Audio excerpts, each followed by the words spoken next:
Paramashivoham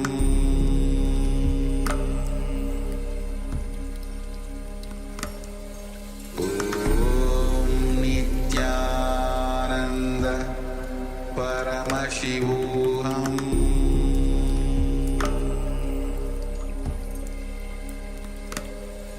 Om Nithyananda Paramashivoham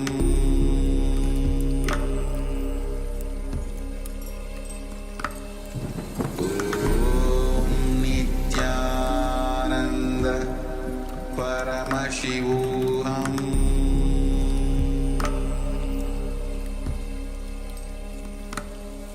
Om Nithyananda Paramashivoham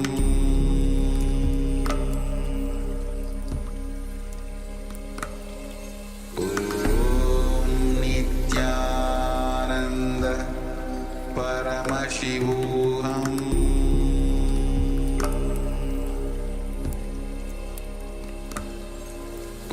Om Nithyananda Paramashivoham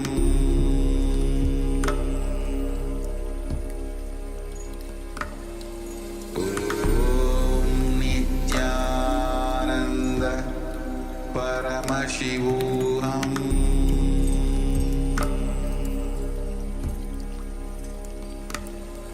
Om Nithyananda Paramashivoham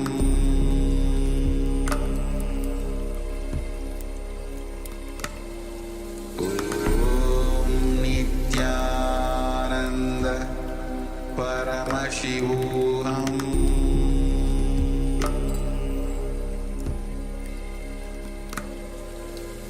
Om Nithyananda Paramashivoham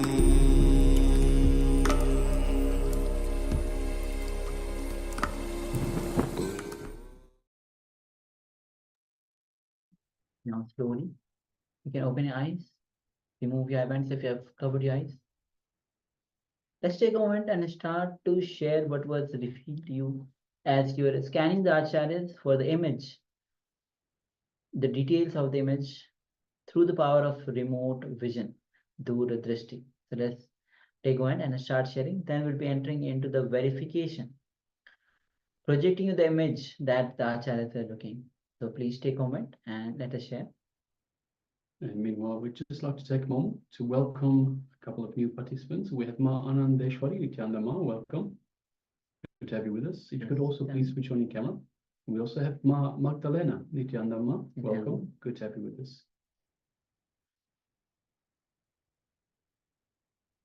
So just take a moment and let us share. And a short while we'll be entering into the verification, projecting you the image that the acharyas are looking at.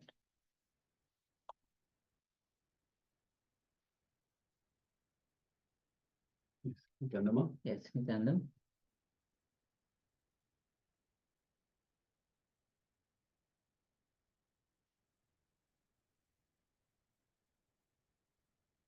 Yes, Ma, you are muted. If you want, you can write to us in the chat box, Ma. Yes. So welcome to the Paramashivoham Level 1 program. Yes, you can share in the chat box.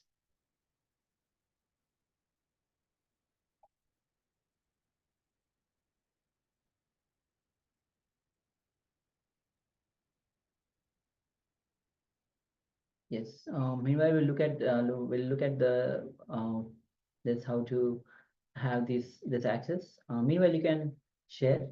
Yes, Ma shares. I saw a temple on the mountain. Great. Thank you. Thank you for sharing. All right. So let's now enter into the verification. We'll be actually projecting the image on your screen, so that we can start to verify.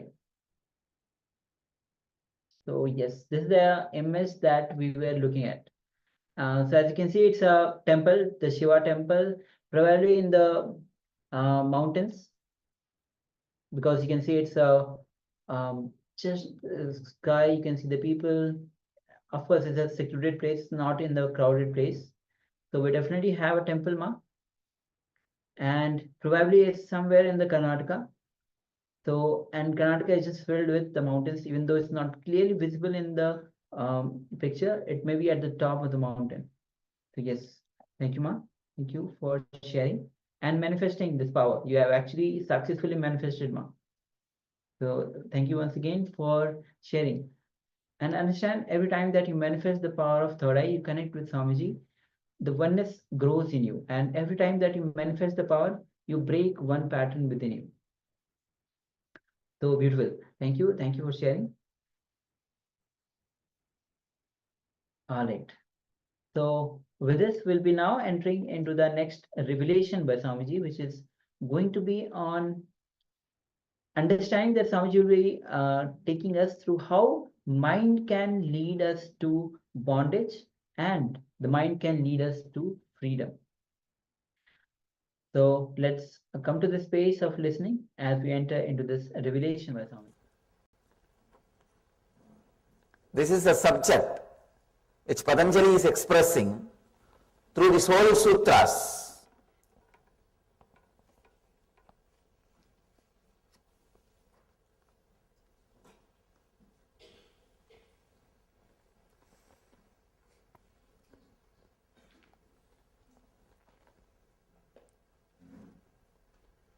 Illumining your comprehension means seeing things properly, with a proper light, with awakened vision. Your mind is your bondage. Your mind leads you to freedom. Mind can make anything out of anything. Any situation can be experienced as any situation. It can either enjoy or suffer the same situation. It can experience joy or being defamed in the same situation. It can comprehend pleasure or pain in the same situation. It can make you experience anything out of anything. I have seen people coming to me for healing. After 2 days they will come. There will be few people, they will come with so much of joy. They will say, oh God, Swamiji, 50% disease has disappeared. I am surprised. How can this happen just by a touch? They will be in ecstasy, jumping. There are few people who come and tell, still 50% not healed, Swamiji. The deep suffering, sorrow, they don't, then when I ask them, how long this disease is there?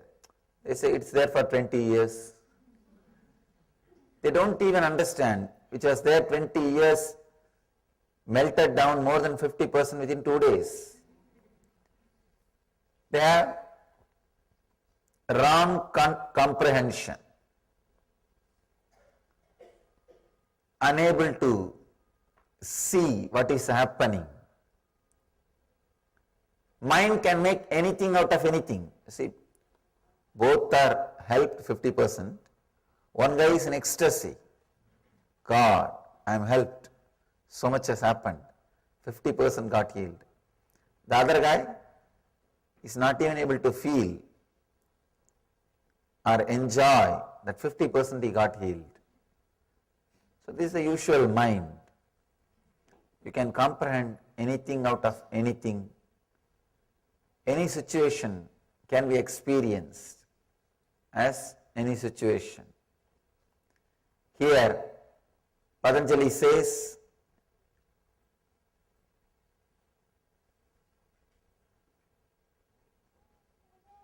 these 5 modifications: right knowledge, wrong knowledge, imagination, sleep, and memory. These 5 can be the reasons for your pleasure or pain, for your anguish or joy, for your peace or restlessness. You can use these 5 towards anything. Sometimes people ask me, how can right knowledge be the reason for suffering, Swamiji? How can we use right knowledge for suffering? Here Patanjali says all these 5 can be reason for suffering or joy. Please understand, many times I have seen people creating guilt out of right knowledge. I told you a story a few days before. People understand an enlightened person should be very calm, cool, collective, balanced. This is a kind of a right knowledge. But they use that knowledge and start creating guilt, expectations, difficulties inside them. Even right knowledge in the wrong hands can create suffering, can create difficulties. I have seen people having some idea about how life should be, this, that. Actually, if you see, it will be right knowledge, just like this situation. I was telling you a story, one Zen master crying when his master died. We have an idea, enlightened person should not cry. He is supposed to be balanced. It's a kind of a right knowledge only. But when you apply, misunderstand, misuse, it can create agony inside you. You can use that same idea to create guilt in you, or questions in you, doubt in you. Even right knowledge in the hands of wrong person can create suffering.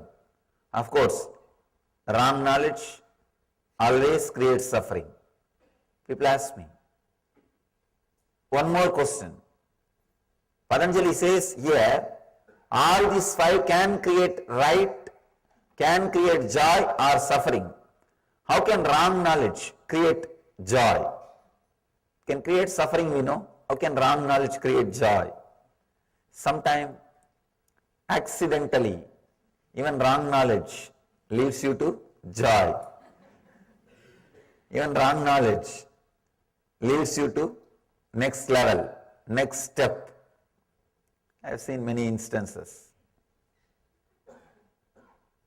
They may not know the reason, the right reason, but they do the right act. Without knowing right reason, without having the knowledge about right reason, but doing right act. That kind of situations, even wrong knowledge leads you to joy. Wrong knowledge leads you to pleasure. Actually, what really needs to happen inside us is a cognitive shift. Means your comprehension should be illumined.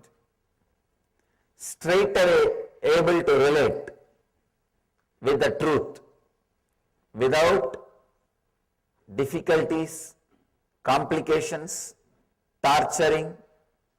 Straight away ability to relate with the truth.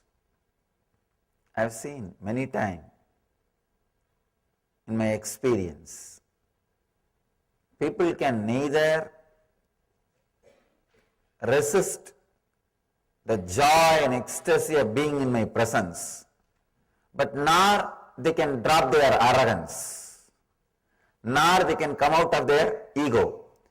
They continue to come and continue to criticize something. I tell them, if you are feeling like criticizing, don't come, relax, be where you are. They are not able to, no. That we can't do. They will continue to come, but continue to criticize something. They cannot They can neither keep themselves away nor completely able to surrender or relax. Means the wrong comprehension. The cognitive shift has not happened. Here, Patanjali emphasizes on cognitive shift. Let us understand all these 5 modifications: right knowledge, wrong knowledge, imagination, sleep and memory. Yesterday we understood right knowledge and wrong knowledge. Today we will enter into imagination. Imagination, same way, can lead you to joy or pain, suffering or ecstasy. See, almost all meditation techniques are based on imagination, except very few techniques. The clicks, what I call initiations, except the initiations directly from the master, all other techniques use imagination. For example, the unclutching, the science of unclutching, or the first technique which Patanjali spoke: your mind is not a thing, it is an action, stop. This is not using your imagination. This is a straight initiation. Straight initiation, straight click. Except this kind of initiations, this kind of clicks, all other techniques are using your imagination. When the imagination is used to lead to pleasure, to make you experience ecstasy, it is called meditation. The same imagination is used to lead you into suffering, it is called mind. There are only 2 things. Either your mind can continuously condition you, or it can continuously liberate you. Your imagination can either go this way or that way. It cannot stand still.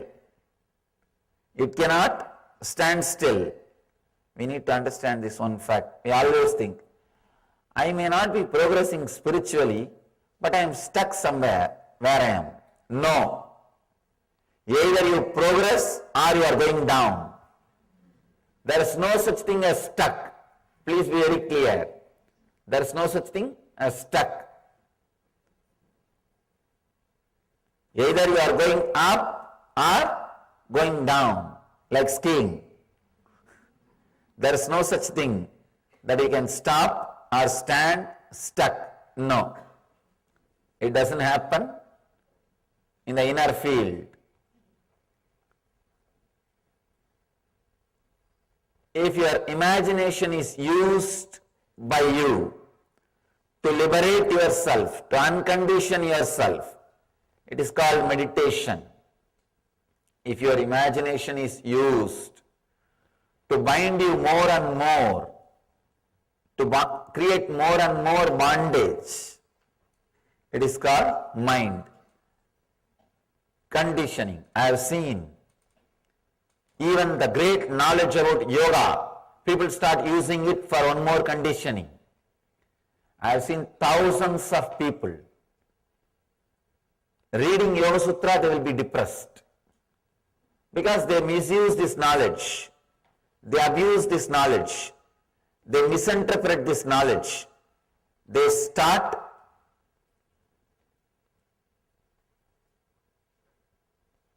imagining their own things out of this knowledge. That is why this great truth should be heard directly from an enlightened being.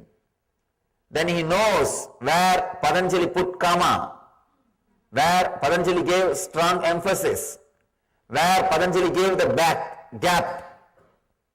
He knows. Please understand. The other day I was reading a beautiful line. God is nowhere. somebody put a comma next to W, then it says God is now here.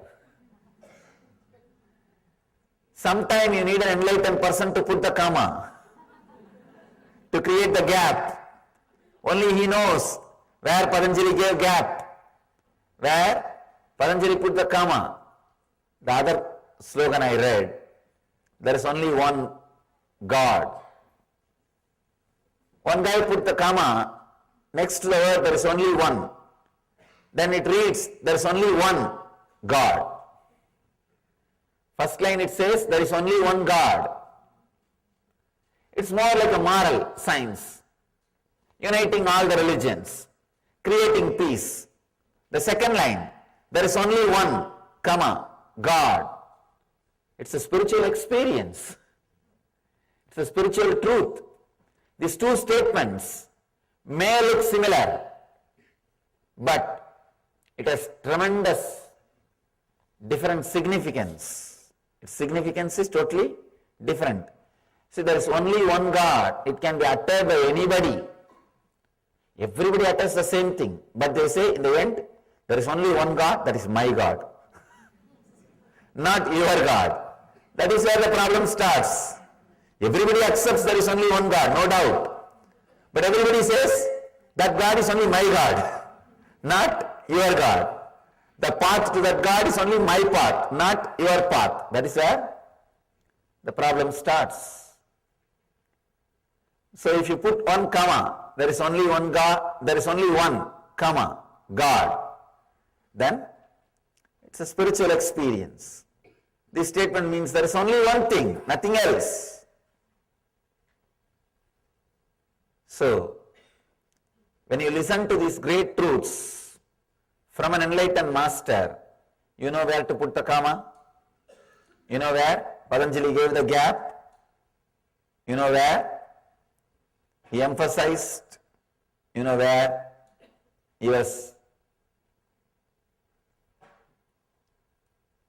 connecting or disconnecting words. Imagination can either lead you to hell or heaven. It's like a drug, LSD.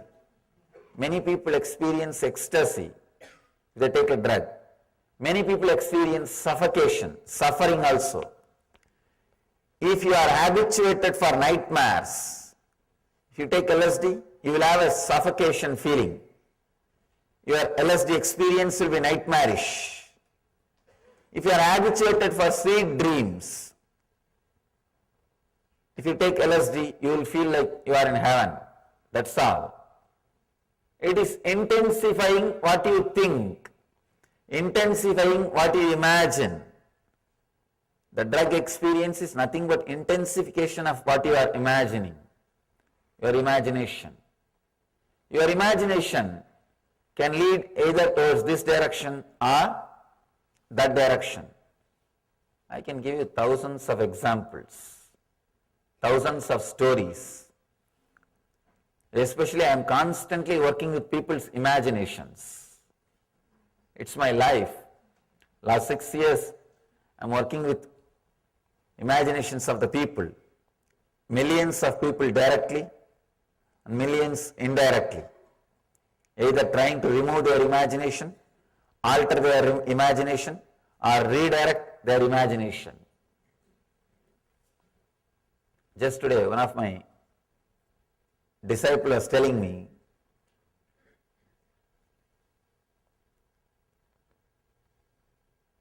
before she used to come regularly to the ashram, her daughter will always object, why are you going there?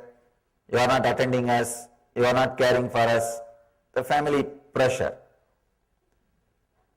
Now, daughter also attended the program. Now she says, how could you come back? How could you be away from him? I am not able to. I am not able to be away from him. Earlier, how are you able to come back even after being around him? So her imagination, when she had wrong imagination, She was not able to relate with the mother. She was fighting with her, saying, why are you going? Now when she has the right imagination, she is fighting with her. Why did you come back? It's a mind. It is imagination. Continuously, I am working with imaginations of the people. Many times, the imaginations become so strong, they can either completely move from the spiritual path or completely get enlightened. People sometimes ask me, how can imagination lead to enlightenment?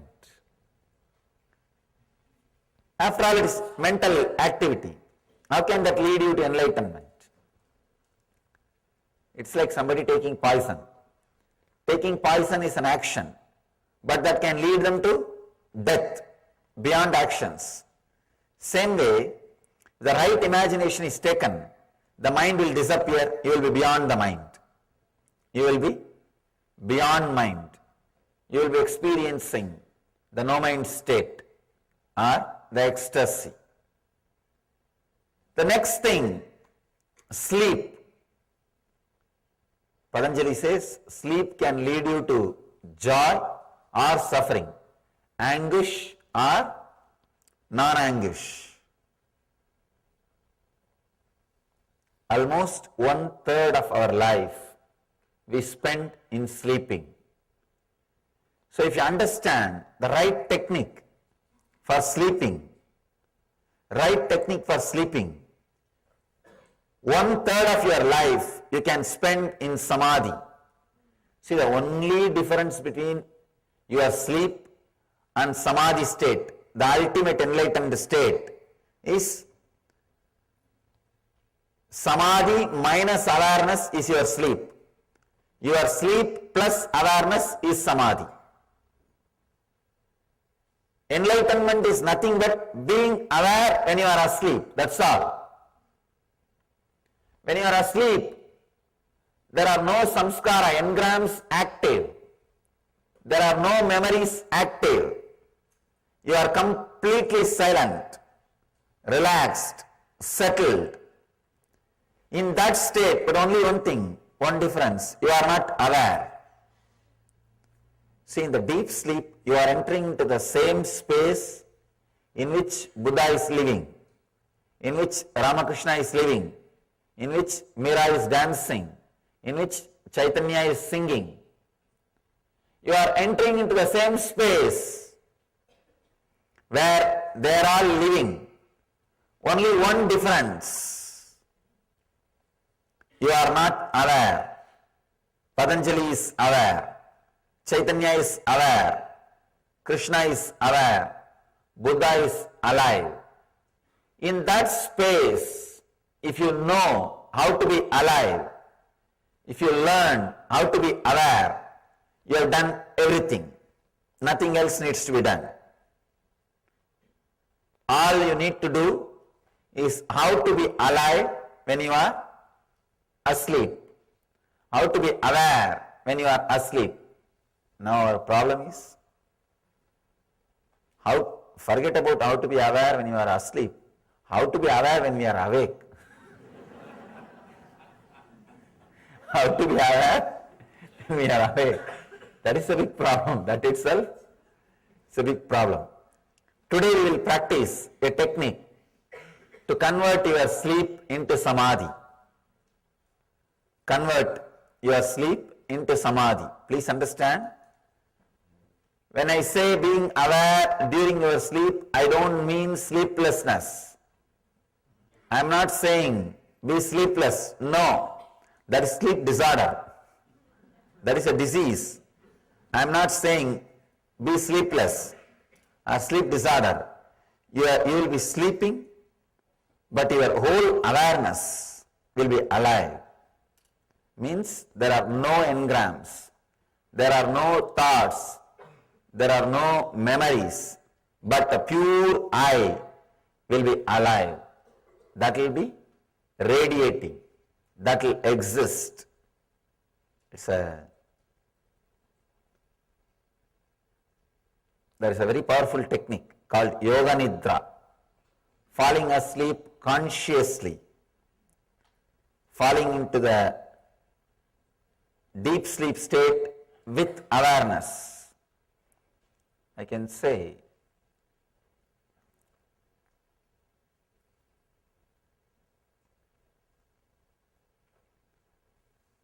if you can drop into that state with awareness and come back, suddenly your whole system will be new. Your whole system will be different. Your whole system will respond to the world in a completely different way. If you fall asleep, if you sleep very deeply, if you have a good sleep and come out, your system will be fresh. It will respond to the world in a very different way. If you are stuck in the dream state and come out, your system will be different and it will not respond properly to the life, to the day. If you fall into the samadhi and come out, if you fall into that deeper state than the deep sleep and come out, you will eternally respond to this world only through joy, only through bliss. That is why we call that state as eternal bliss. If you experience that state and come out, you will see you are radiating eternal bliss, eternal joy. Sleep is one of 5 modifications Patanjali speaks about. There is so much we can talk about sleep. So much can be said about sleep.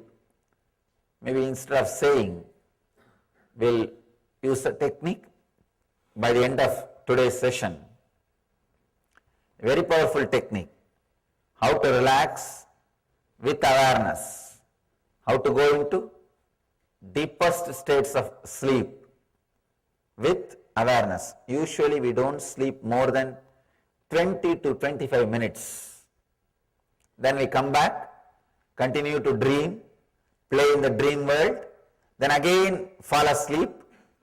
After 20 to 25 minutes, come back and move in the dream state, have some dreams, then again fall asleep. That is why early morning when we get up, we don't feel we had a good rest. Because you have never rested. You are continuously playing the game. Your body might be resting or your body might be relaxing, but you are not in a relaxed mood. You are not completely resting. You are not aware.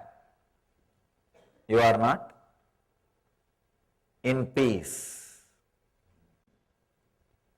The sleep can be used for suffering or joy. That state can be manipulated to reach samadhi state or to be in suffering state. I have seen people using sleep to lead to suffering. Either they oversleep or they continue to suffer without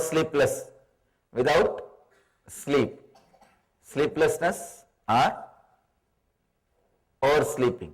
If they don't sleep in the night time, the chronic fatigue will be there in their body. It will continue to disturb their creativity. Whole day, they will be constantly disturbed. The creativity will not express.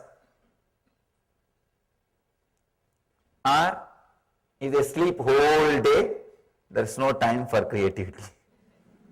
There is no possibility for creativity. Sometimes people wake up only sun comes through the window. Sometimes the bad part of this whole thing is windows in the west side.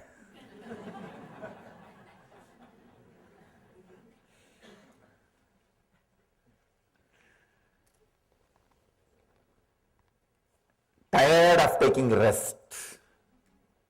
Human being is the only animal who are tired of taking rest. Any other animal, morning if you wake up, you will be fresh, jump, act very alive. Human being is the only animal. When he wakes up in the morning, just rolls and pulls the blanket. Especially that early morning sleep with the blanket will be tired of taking rest. Sleep is the fourth item, Patanjali says, which can lead us to either suffering or joy. The fifth item is memory. It's a very powerful thing. Please understand. Memory is what I call pain body. Here, with the right knowledge, only with your action, connection with it can create suffering or joy. With the wrong knowledge, only your response can create joy or pain. With imagination, only your supporting to imagination, only that can create joy or pain. With the sleep, your support to your sleep, your thought also, if it is done, only then you will have joy or pain. But with memory, you don't need to do anything. They are independent. Suddenly they will come up, they will occupy your whole inner space, put you in suffering. For no reason. You can't say, why did you come? They are uninvited guests. Memory is uninvited guest. Suddenly you come and create so much of joy in your inner space and fill you with ecstasy. You can't ask, how did you come? Why did you come? Who invited you? No. Suddenly some memories will raise. You know you are in joy. You are in ecstasy. Why that memory came? Why so strongly it came? You can neither question nor understand. Suddenly you know the memory of Master is inside you. For last 10 minutes you are in ecstasy. You are in joy. Just soaked in his memory. Being in his presence. You can't say, why did this memory came? You can't ask your mind how this memory came. Same way, suddenly, memories which you don't want to cherish, some suffering will raise. You can't even ask, why did it come? And your whole day is gone. Your whole day is gone. Just one wrong memory, one wrong awakening. Your whole day will be in depression, low mood. Memory is such a powerful thing. It can come up by itself and put you in joy or suffering, put you in anguish or peace, put you in bliss or suffering. It can lead you to anything on its own, by its own right. It doesn't need cooperation from your side. Right knowledge, wrong knowledge, imagination and sleep needs cooperation from your body and mind. All the other four things, your body and mind needs to cooperate. But with imagination, with memory, you don't need to cooperate at all. It will just erupt and you don't know why it is there. You can't ask why it is there. You can't even question why did you come. But you are in suffering or joy. That is the power of memory. Memory means the ideas, thoughts, imaginations, visualizations collected, which is still alive inside your system. One important thing, if your memory is complete, it won't lead you to suffering, it will lead you to joy. But it is not complete. If your memory about your past, if it is complete, you will have knowledge about your future. Please understand. I am not giving you false promise. I am stating simple, straight truth. If your memory about past is clean and pure, complete, you will have a clear idea about your future. Because your future is nothing but the reproduction of the past in different dimension, that's all. Maybe some of the quantity will be different, but basic structure will be the reproduction of your past. The earlier you might have had one car in the past, the future you may have few cars, but the future is going to be the reproduction of the past. But the big problem is we don't even have the right idea about our past. We remember our past only after editing. If you think your whole life is suffering, as we usually think, you will edit and connect only all the suffering incidents.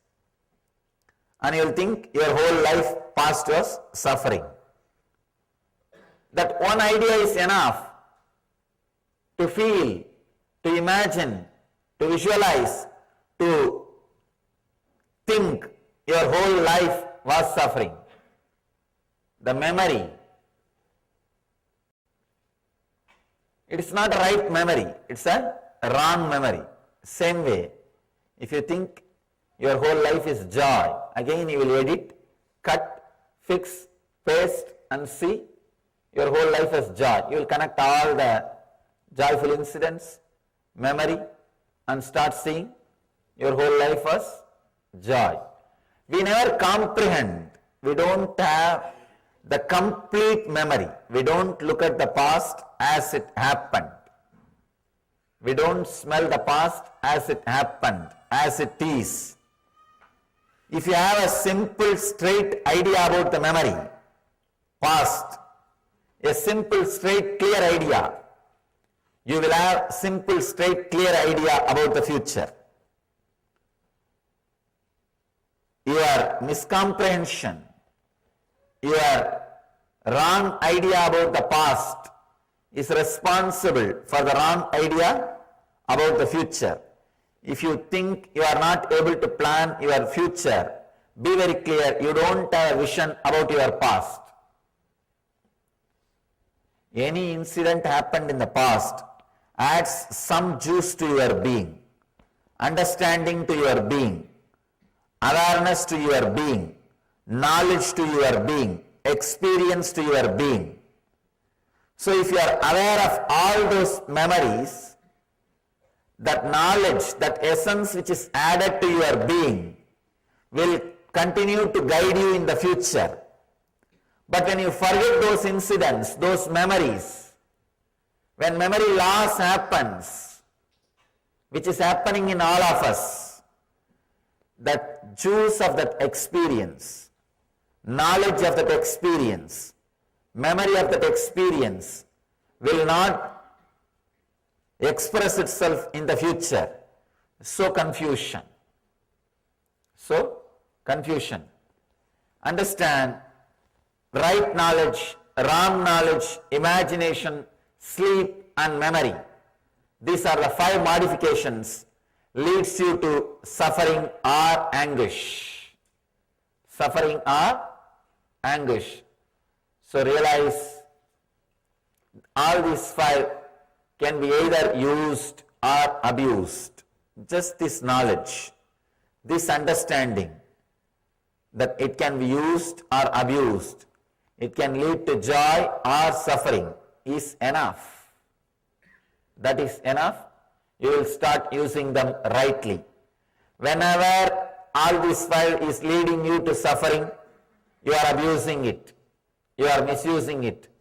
Whenever it is leading you to joy, you are using it properly. So, whenever you are in suffering, understand, one of these 5 is misused by you. So, decide you will use that properly. Whenever you are in joy, understand these 5, any one or all the 5 are used by you rightly.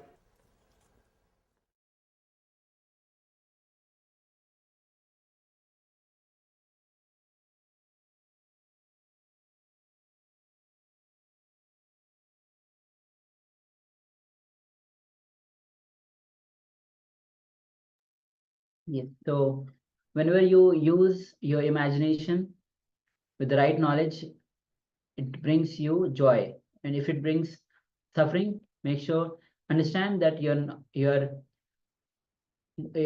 using your imagination in wrong direction. So imagination can lead you to even a hell or heaven. So imagination can lead you towards this direction or that direction.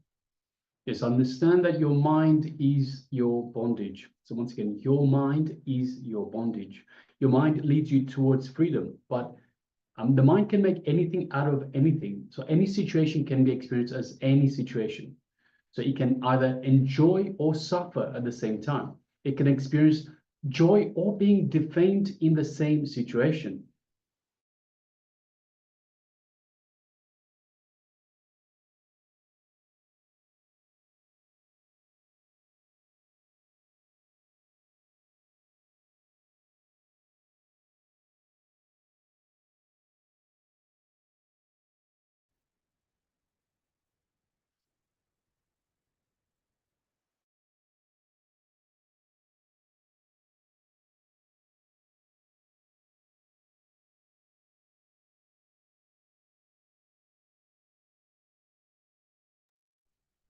Sorry for the technical glitch. So understand that if you understand a word like God is nowhere, if you just put a comma next to W, God is now here. So just a small change and the whole thing changes.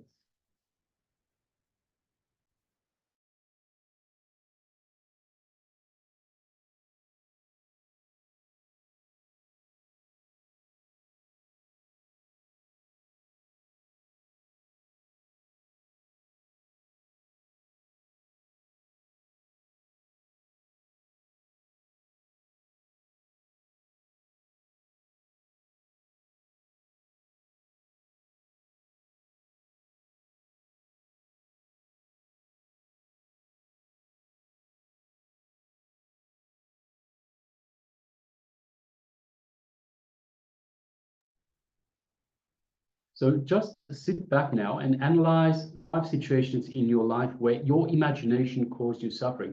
So yes, apologies for the technical glitch there. So understand your mind can give you pleasure and pain. It can put you have from the same situation. You can have joy, you can have suffering. It is your imagination.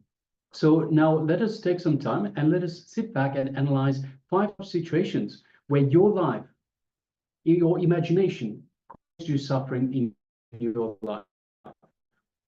So take a moment, take a few minutes, and you can grab a pen and paper and you can write this down. So identify 5 situations in your life where imagination caused.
the sutra.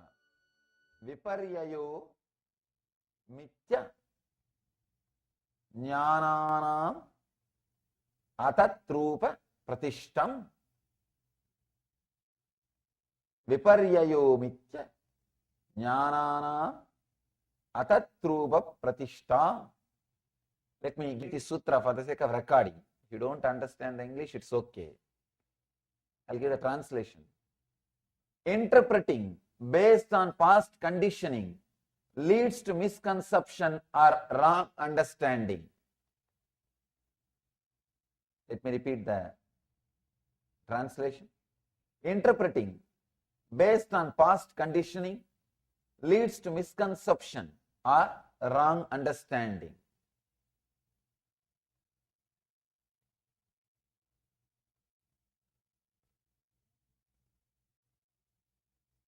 The Upanishads, Zen koans, Sufi mystics' poems, everything expressed by the enlightened masters are again and again repeating what is reality. Isha Vashyam Itam Sarvam, whatever is God. Again and again, even the Zen masters, they say, before enlightenment, mountain is a mountain, tree is a tree, river is a river. After enlightenment, mountain is a mountain, tree is a tree, river is a river.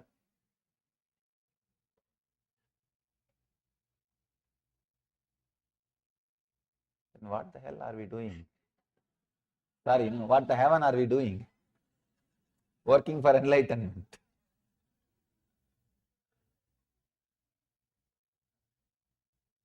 Again and again, masters say what is. Buddha beautifully says, tatata.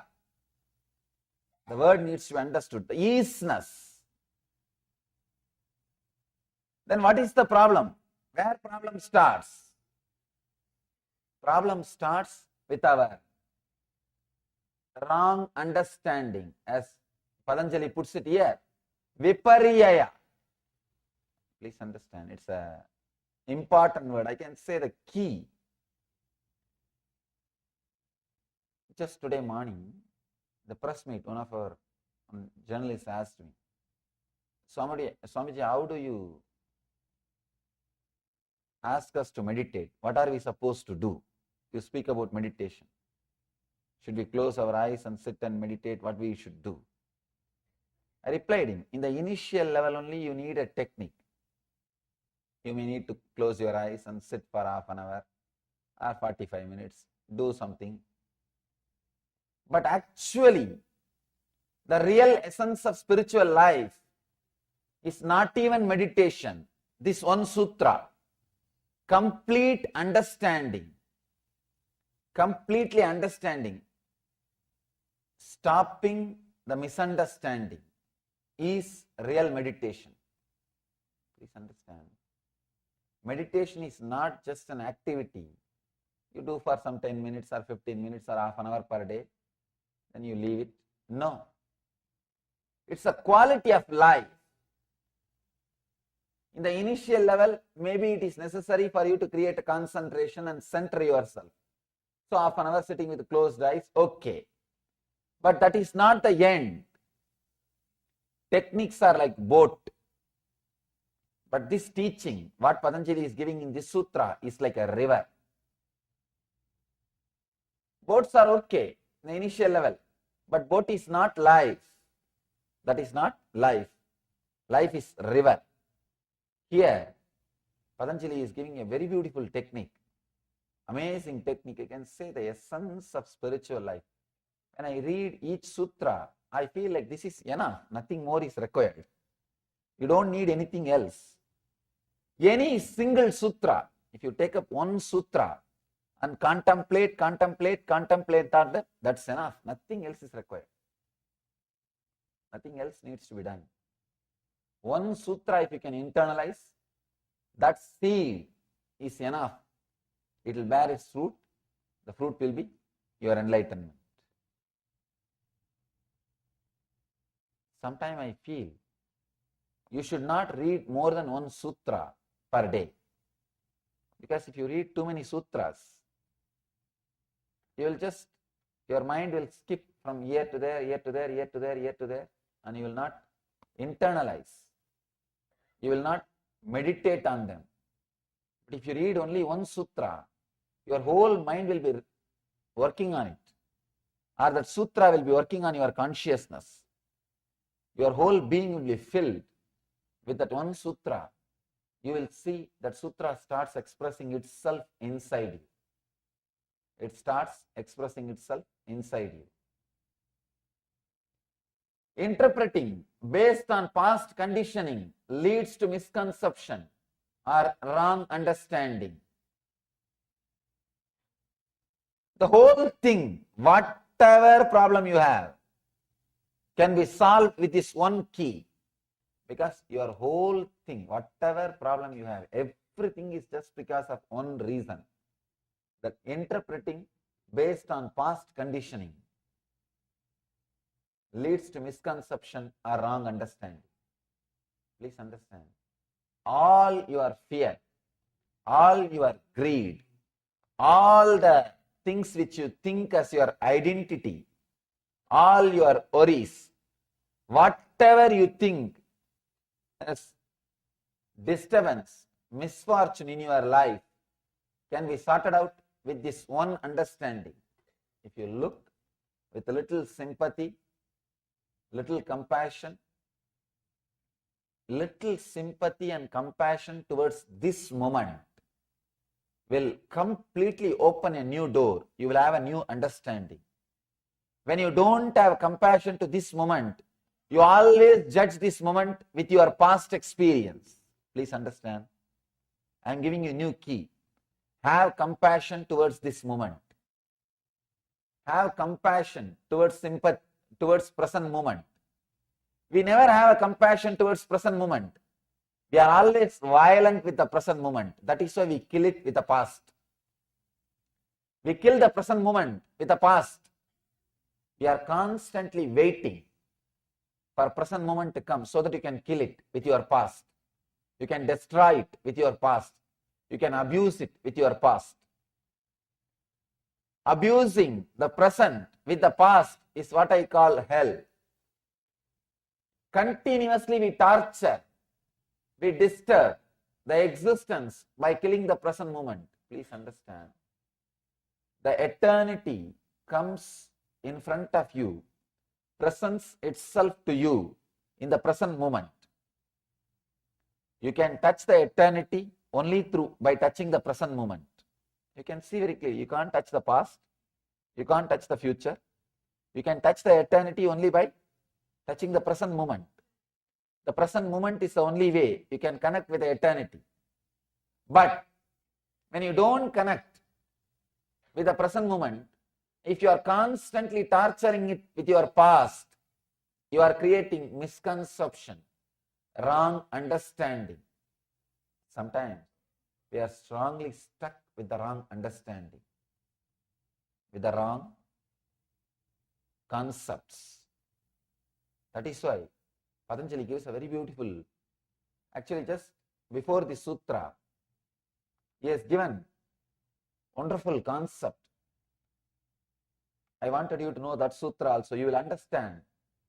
This 8th sutra, if you know the 7th sutra, actually both of them are in a way interconnected. He says, he describes about knowledge, pratyaksha, anumana, agama. These three are right knowledge. In the 8th sutra, he speaks about wrong knowledge. In the 7th sutra, he speaks about right knowledge. Both are interconnected. That's why I wanted you to understand the 7th sutra also. If you understand the 7th aphorism, 7th sutra, you will understand the 8th sutra in much better way. In the 8th sutra, he says what should not be done. The 7th sutra, he says what should be done. What should be done. Please understand.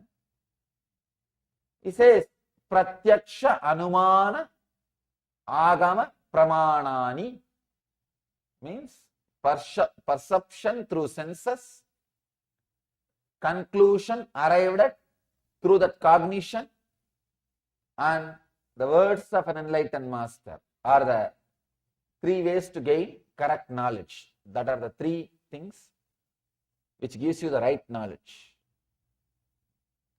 The 8th sutra he says about the wrong knowledge.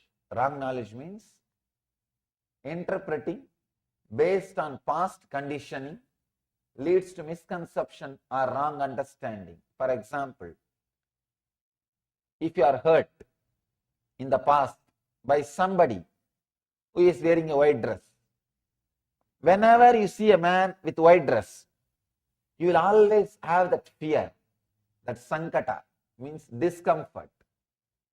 You will always carry that. That man and this man is no way related. They are no way connected. No way, even know each other. But you carry that. You pass a judgment. You carry your past. With that past, you try to constantly judge the present. With the past conditioning, when you try to judge, that leads to misconception. Please understand, that leads to misconception. The judgments we are passing about a particular race, the judgments we are passing about a particular religion, the judgment we are passing about particular state, the prejudice, bias we carry, all are related to this wrong knowledge. We have our own prejudice about particular race. Many times people come and tell me, especially when they come to India and see, Swamiji, we thought whole India will be always meditating. We don't see here like that. They think that whole Indians will be always constantly sitting with a closed eyes, silently, politely and meditating. The other day I read an article. Yoga became very popular in Mumbai because Madonna practiced it. Really. The power yoga has become very popular because Madonna practiced it. Please understand, do not carry concepts. Do not carry assumptions. We pass judgments. For example, if you meet one person, based on your experience with him, you judge that whole country. You judge that whole race. You judge that whole religion. Poor religion, what it will do? Poor man, what he can do? No. You cannot pass judgment like that. You cannot just create ideas. Please understand. Creating this kind of ideas and adding, sometimes we think, yes, this guy misbehaved with me. I know it's not that all the people from his religion or from his country will misbehave with me. But even then, I can have a casual opinion. What is the wrong? Nothing wrong. So when you casually chat with your friends, you pass a comment. You know, that guys, they are very egoistic. Their whole country is arrogant. You make a comment. You think, what is the harm in this simple comment? Nothing wrong. After all, I am not going to believe this. You yourself think inside. No. It is not true. I am passing a judgment against one race or against this country. How can I pass a comment? It's not true. One side of your mind will say. The other side you will say, no, it's not wrong. After all, it's okay. Don't think. If you repeat some words again and again, you will start believing it. So be aware of the words you are repeating. Please understand. The other day I was reading autobiography of a yogi, Paramahamsa Yogananda's autobiography. He says very beautifully, the power of words. The first few chapters, he describes few incidents where he uses particular words with a strong concentration. Just that words come true. He says he was having a conversation with his sister. Suddenly, for some reason, he said, the sister was trying to apply some medicine on her body. Yogananda commented, that medicine will not work. You will have the boil twice tomorrow. She was trying to apply some medicine for boil. He says, you will have medicine. You will have the boil 2 size, double size tomorrow. And he says, I will also have boil in my hand.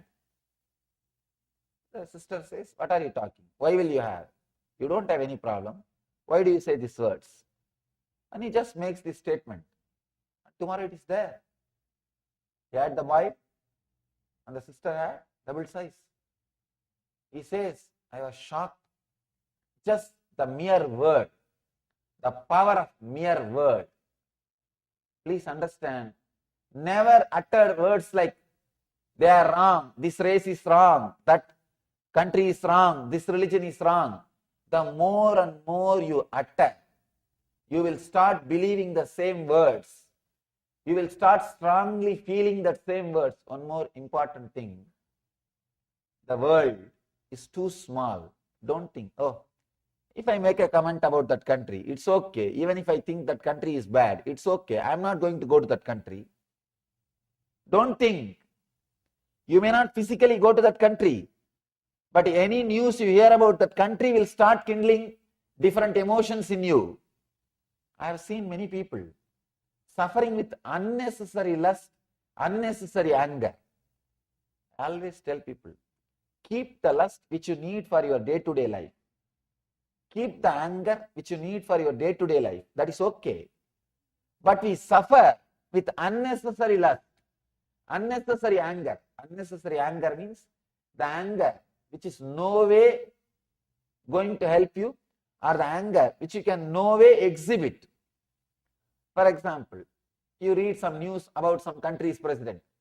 In some country you say, these guys are killing their citizens. You carry a strong anger. This fellow is doing all these things. You carry a strong anger. Will you be able to do anything against him? No, you can't. You can't directly interfere in his life.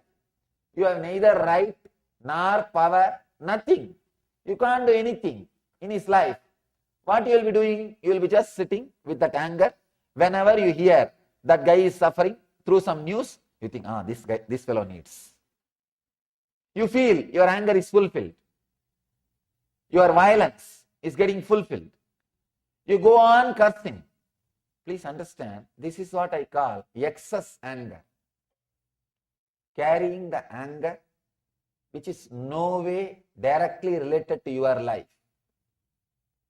You have so many opinions, so many ideas, so many concepts you carry, and you suffer joy or pain based on the concepts. I have seen people sitting in front of TV and crying for no reason. No way they are affected. The news which is told, no way they are affected. Either they cry or jump. Means excess anger, excess greed, unnecessary anger, unnecessary greed. All these things are based on this wrong knowledge. What Patanjali says, the wrong knowledge. Interpretations, interpreting based on past conditioning leads to misconception. I have seen this enough in the life. Enough. I have seen, because I am traveling all over the world. I am seeing different race, different community, different culture, different religion, different nationality, different background, different kind of people. I can say if this one sutra of Patanjali, if this one teaching of Patanjali is propagated to all over the world, there won't be any wars. There won't be any wars. The world will become peaceful, blissful place. So much of peace will land on this world. The big problem is we quickly pass judgments about a particular race based on one person, about a particular group based on one experience. One experience is enough. You think, yes. My friend also told me, those guys are very arrogant. See, I realize he is arrogant.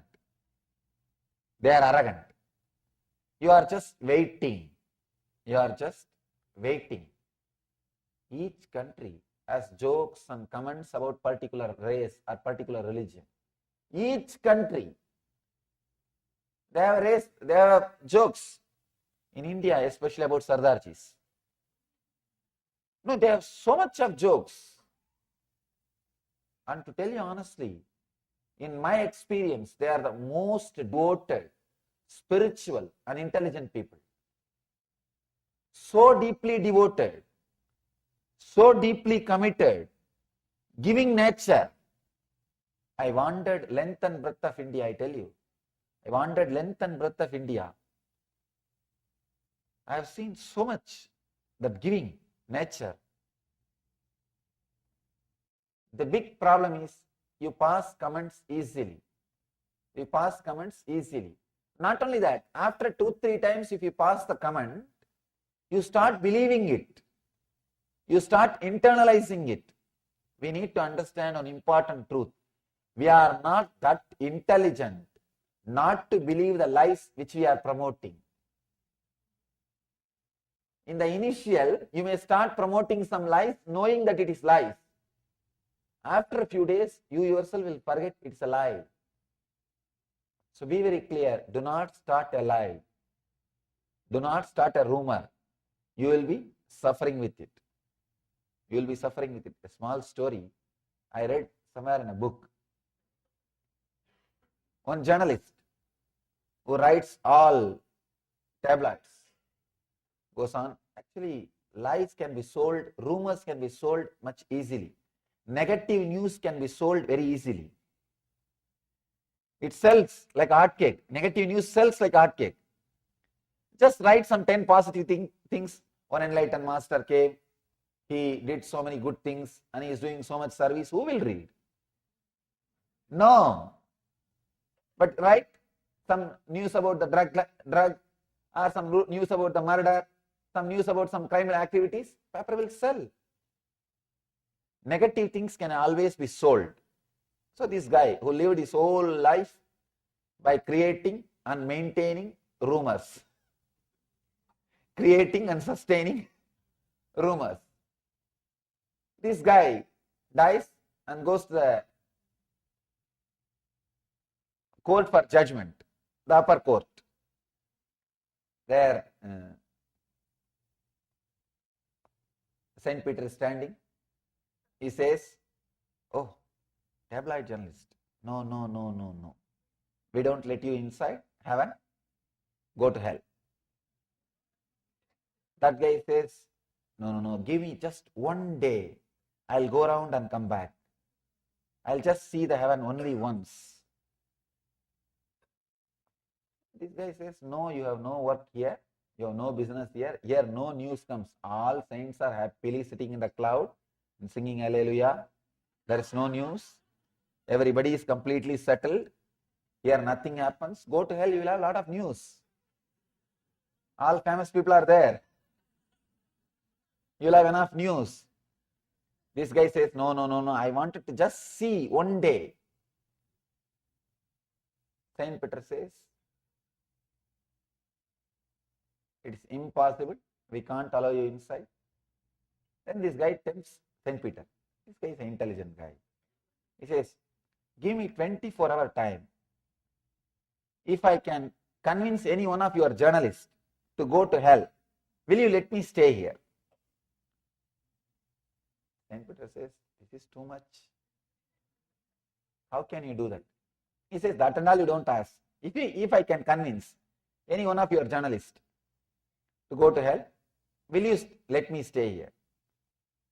He says, all right, I can try. Okay, deal. Come inside. This guy goes. They had only 10 journalists because nothing much happens. God comes and sits in the court in the morning and judgments are given. Evening he goes back. Nothing much is happening. All the saints are there enjoying. What is there? The same routine. And this guy, they have only 10 journalists. This guy goes to the heaven, goes round. By the end of the day, evening, he comes back to the pearly gates. Saint Peter says, no, now you cannot go back. You have to be here. This guy says, what happened? No, I have to go to the hell. Saint Peter asks, why? Why do you want to go? What this guy did, this guy created a rumor that in the hell, they are starting a new magazine. They want editor. He spread a news and all the fellows fled. Because how many days, especially journalists, you can't be sitting without news. It's really boring. Even in the heaven, they want some news. And without news, even heaven looks like a hell for them. So they thought, better let us go to hell. They all ran away to hell. And this guy is also running. This guy who created the rumor, this guy is also running. Saint Peter stopped and said, what happened? You only created the rumor. All of them are already in the hell. Now you are the only journalist we have. We can't afford to lose you also. You have to be here. This guy says, no, I only started the news that is true. If so many people are believing, there must be some truth in it. If so many people are believing, there must be some truth in it. Understand? Don't start rumors. Don't start rumors, even in a jovial way. You will be caught by your own rumors. You will be caught by your own words. The words which you create, I have seen many times. People casually create simple words. The relationships, they very casually create simple words. He is bad. He is torturing me. Very simple words for no reason.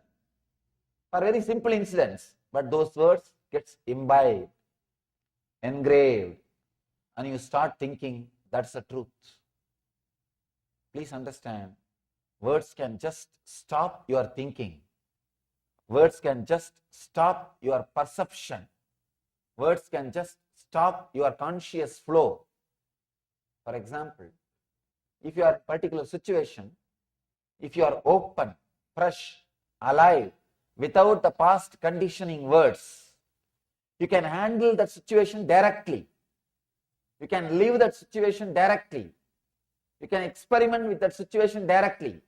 You can experience it directly. You don't do. You have some idea.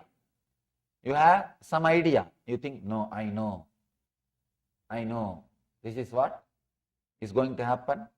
I know. You see, I was telling you the other day, this guy is like this only. Your mind comes to a confirmation and immediately you jump and start taking action. Look into yourself. All your suffering, I can say capital letter A-L-L. All your suffering is just with this one problem, carrying, interpreting based on the past conditioning leads to misconception or wrong understanding. Wrong understanding means wrong decisions. Suffering, you can see in your life. You don't wait till the situation comes in front of you. You take your own decisions, your own ideas. Mind becomes chaos. Mind becomes chaos. Completely confused. With the past engrams, you go on and on and on interpreting. Create problems. Actually, many times you can see.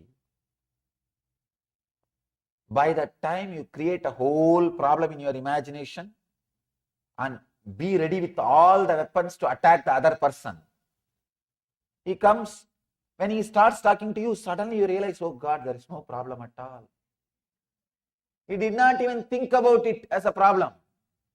Here you are waiting with a high BP, with all the weapons. If he utters that word, I will utter this word. If he talks that word, I will talk this word. If he says that word, I will say this word. If he brings up that argument, I will bring this argument.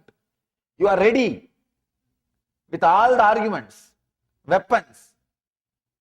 That guy makes the whole thing simple. Suddenly you feel empty. But now you feel, what is this? How can this be? I prepared so much. All this preparation has become waste. You start the fight. Because you don't want to feel that you wasted so much time preparing for the fight. You can see this many times in your life. With your spouse, you can see. You can see by the time she or he comes back from the office, you are ready with all your arguments. Sometimes you even start taking notes on the refrigerator. There will be white paper, and these guys take all the notes, not to miss the points. You are ready with all the arguments. When the other person comes back, he doesn't even remember the whole fight. Doesn't even remember the subject. But what to do now? It is too much for you. You cannot leave what you prepared. Now whatever you prepared, you have to express it. You start. That's the way life goes on. Understand? our judgment based on generalization. We need to understand an important truth. We think in a generalized way, but we live in a localized way.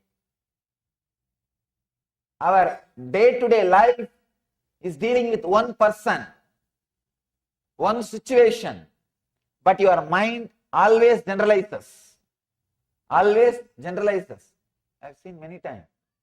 People have their own weird ideas, weird opinions, weird concepts. It's just impossible. Small story. One guy goes to a psychiatrist. Psychiatrist sees his behavior and all those things. He says, I'll surely try to help you. I think you have a problem that you are thinking you are a dog. That guy says, yes, small dog with a black and brown patches. Don't you see me? Doctor says, don't worry. I'll try to help you. Can you first lie down first in that couch? I'll see and try to find out the root cause of the problem. That guy says, no, I cannot do that. Doctor asks, why? No, I am not allowed up in the furnitures. Understand? If you are convinced about something, you are too strong. Instead of going to the roots of the problem, you go on, hold on to the surface. You hold on to the surface. You know, if you go to the root, the problem may disappear. The problem is your companion. You may feel lonely. You don't have anything to worry. Suddenly just think. Suddenly if all the worry from you is taken away, what will happen to your life? You will feel empty. Alone. Lonely. I think that will become a big worry. That will become a big worry. So you don't want to look into the roots of the problem. Here Patanjali is analyzing very beautifully.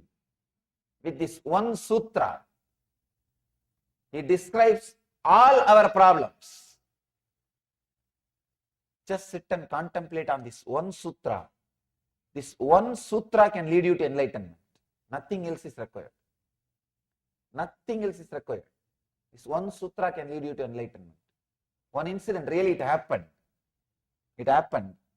One of my brahmachari is trained in all our traditional puja and all the other spiritual practices.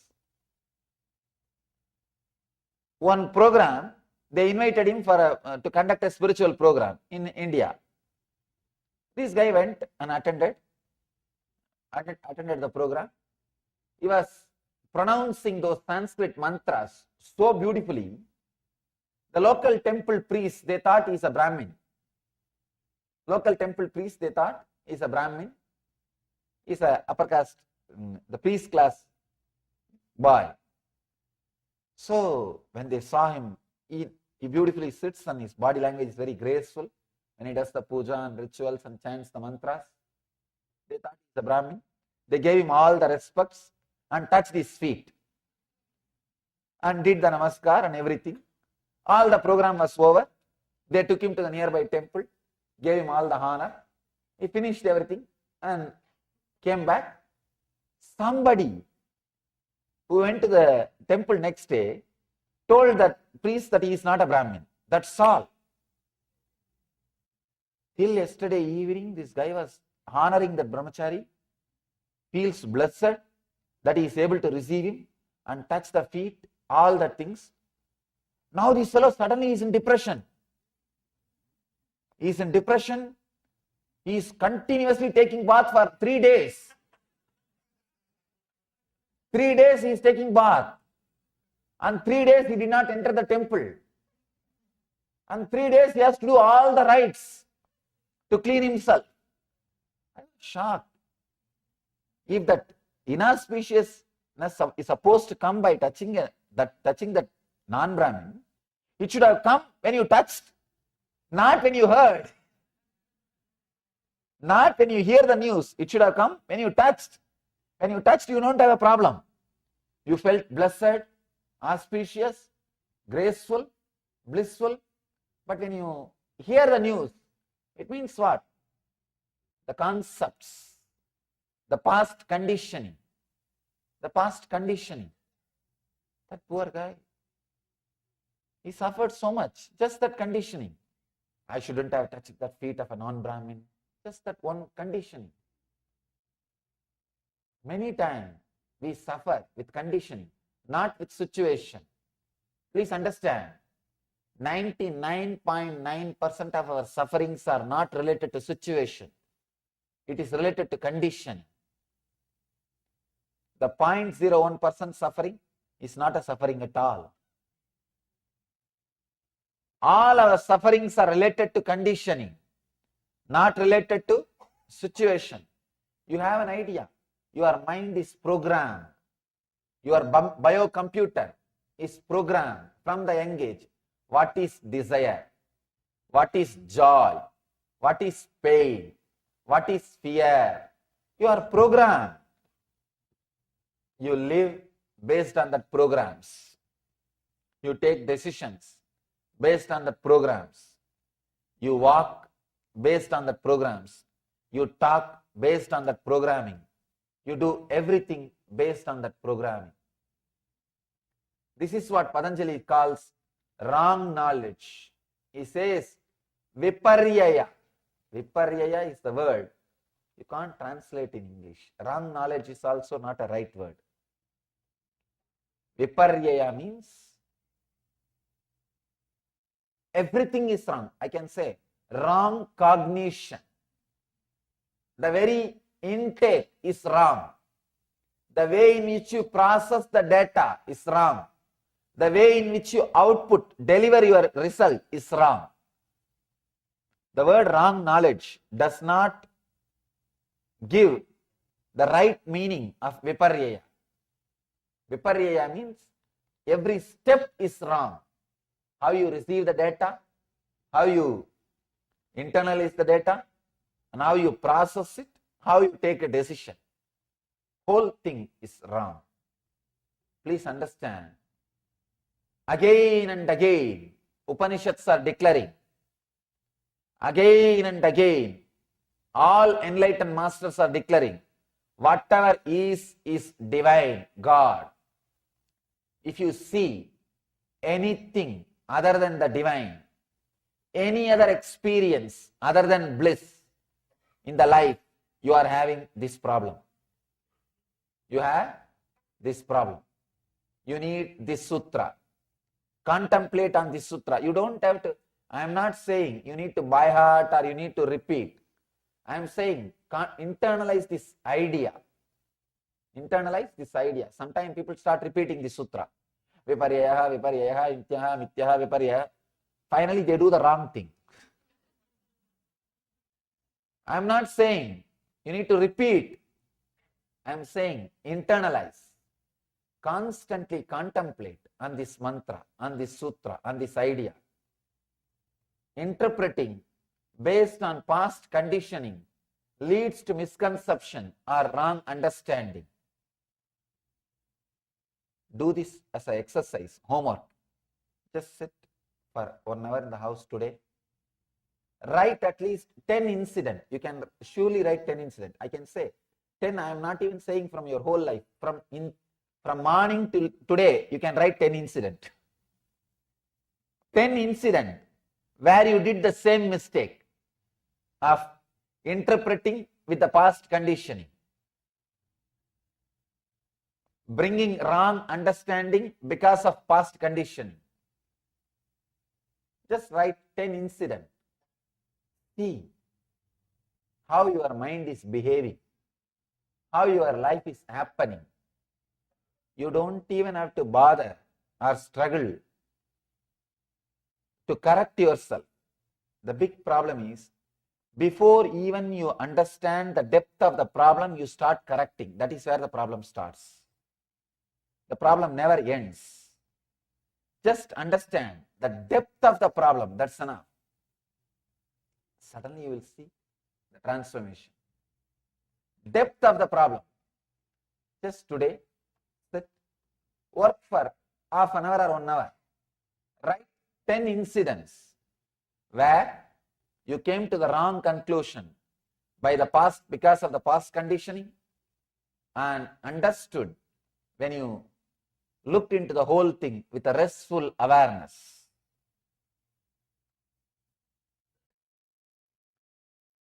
The purpose of the description is how to use this modification to lead us to joy, to lead us to bliss. I can say it can lead only to joy, then bliss suddenly happens.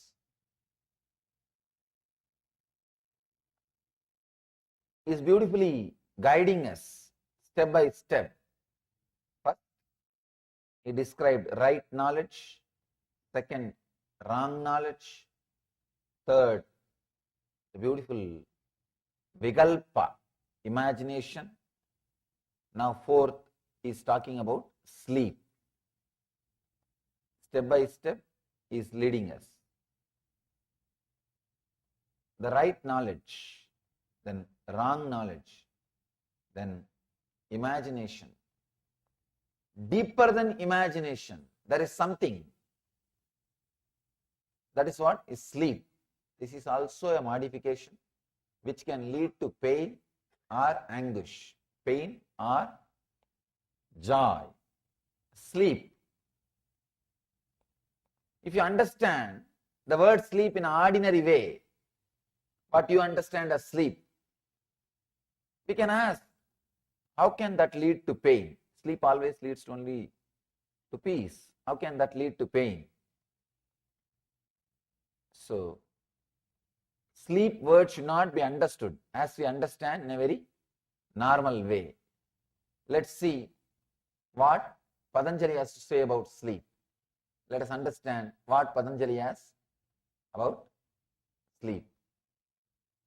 Abhava pratyaya lambana vrittir nidraha.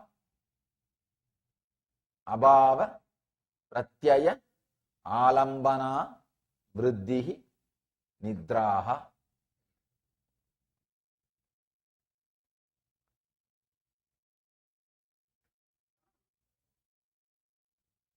When I read each sutra,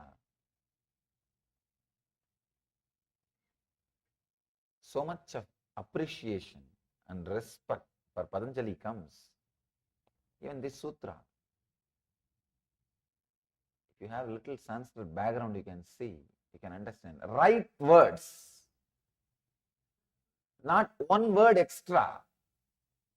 Right words is connecting. Just one line. He has described different dimensions of sleep. Let me give you the translation. The subtle state where thoughts are not visualized is sleep or nidra.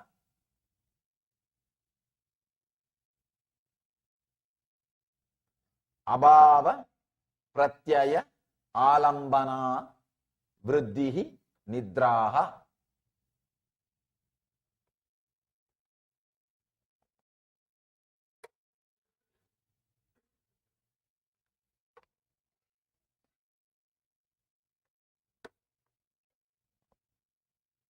The subtle state where thoughts are not visualized is sleep or nidra.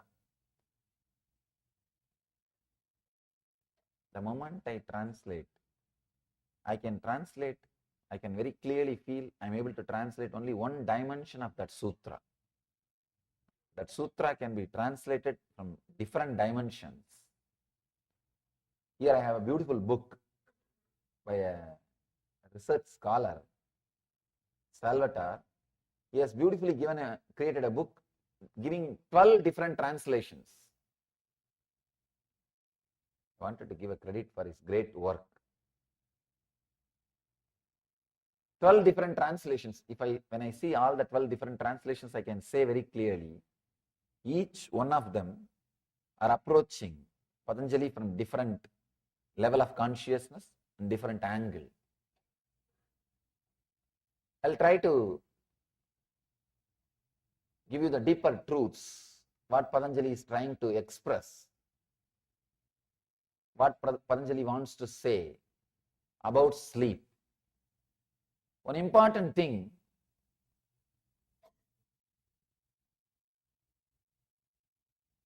there is no being which does not spend its time, part of its life in sleep. First thing, you can be without right knowledge, without wrong knowledge, without imagination, but you can never be without sleep. You may be able to avoid those three, but you can never avoid sleep. It's almost like you are breathing. Almost like you are breathing. It's your life. 1/3 of your life is spent in sleeping. If you understand the Patanjali's views about sleeping and ability to use that knowledge in your day-to-day life, I can say the whole quality of your life can be transformed.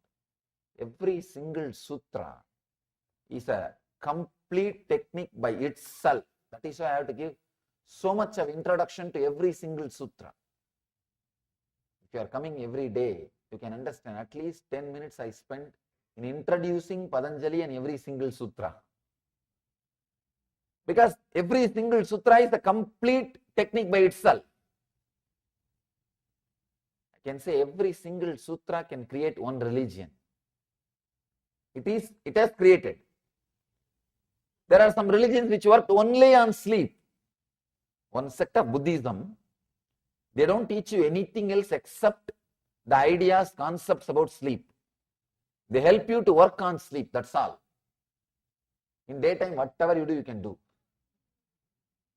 Daytime, anything you can do, you can do. They say that let's do all the spiritual practices and take exercises for spiritual growth during sleep and use the daytime for some other purpose. I think that will be really a wonderful thing.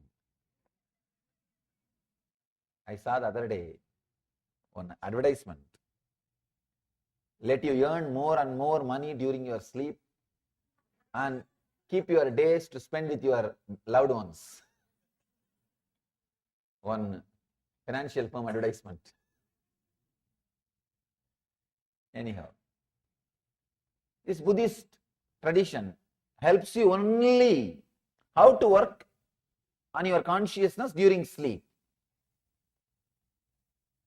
Of course, source is Patanjali.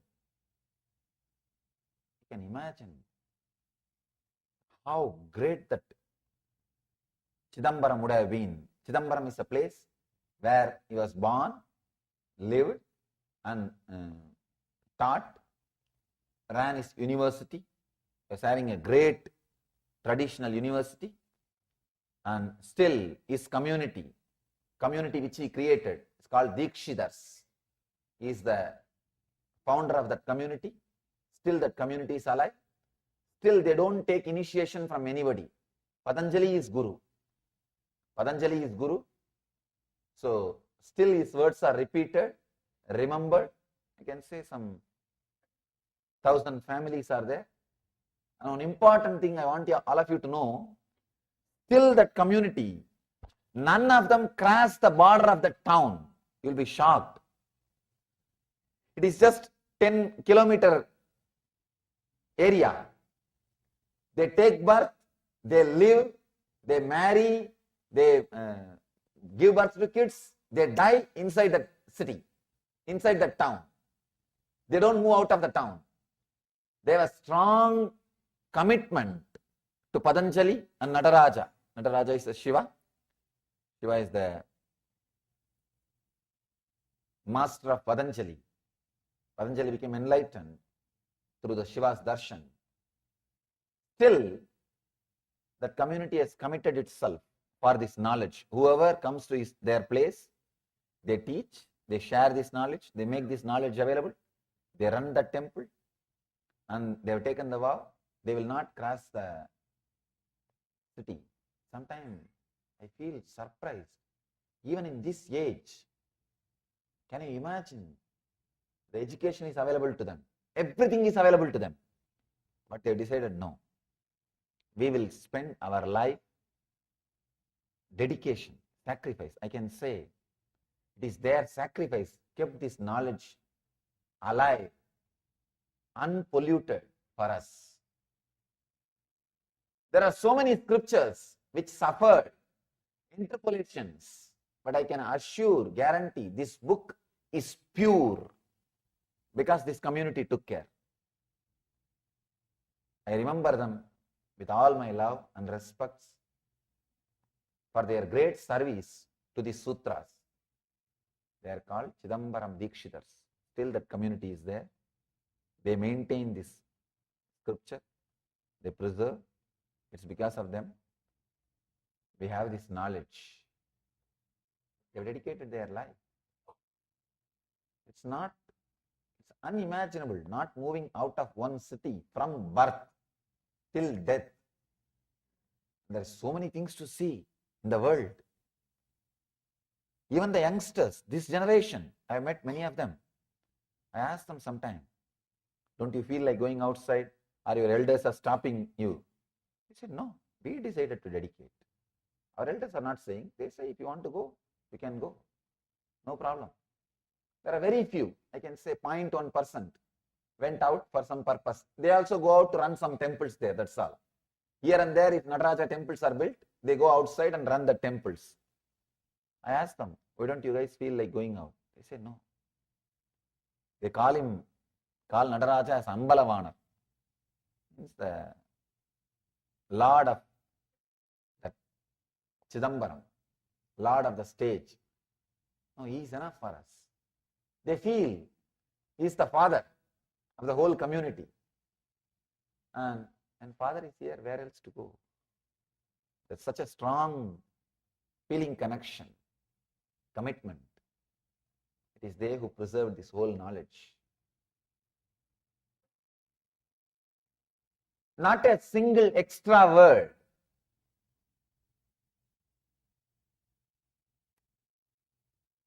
Apava, pratyaya, alambana, vriddhir, nidraha.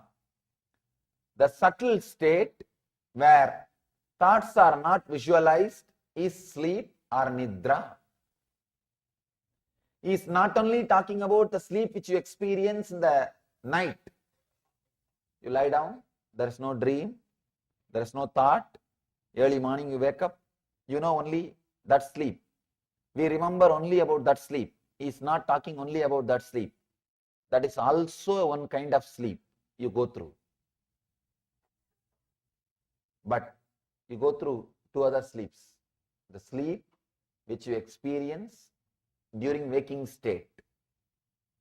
The sleep which you experience during dream state. The sleep which you experience during deep sleep state. 3 sleep. Waking sleep, dream sleep, sleep sleep.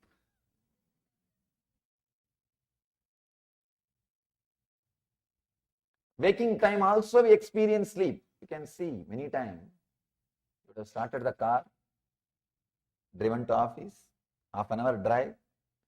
When you park your car in the office and get out of the car, only then suddenly you will remember you drove for half an hour. Half an hour you drove. You turned right, left, stopped in a signal, gave a break for a cop. You did so many things. You did so many things. But you don't remember. Means sleeping during daytime. It's not only, I am not talking about the people who have disorders, who sleepwalkers. I am saying whole humanity is sleepwalking. Except a man who is awakened, who is enlightened, the whole humanity is sleepwalking. Sometimes my disciples find that people who are living around me, they find the clear difference. They will not be able to cope up with my clarity. They will not be able to cope up with my awareness. I tell them this. They can't grasp. Sometimes I struggle with them. Then suddenly I remember this sutra. Till you are enlightened, no other way. You will have part of your waking state sleeping. You will have part of your waking state sleeping. No other way. Absent-mindedness is one side effect or byproduct of this, what Patanjali calls as Nidra. Being absent-minded. Please understand. Not being alive in the state in which you are is what I call sleep. Not being available or not being alive in the state which you are. Otherwise, all problems you face, you have solution. There is no problem which can't be solved. Please understand. I am very clear when I say this. I really mean this. There is no problem which can't be solved. All problems can be completely solved. Only one thing, you need to be available. You need to be available there. All problems are created when you are not available. When you are not available, you mess up the whole thing. It's absent-mindedness. Absent-mindedness, I can say it is very superficial word. Even that can't be the right description.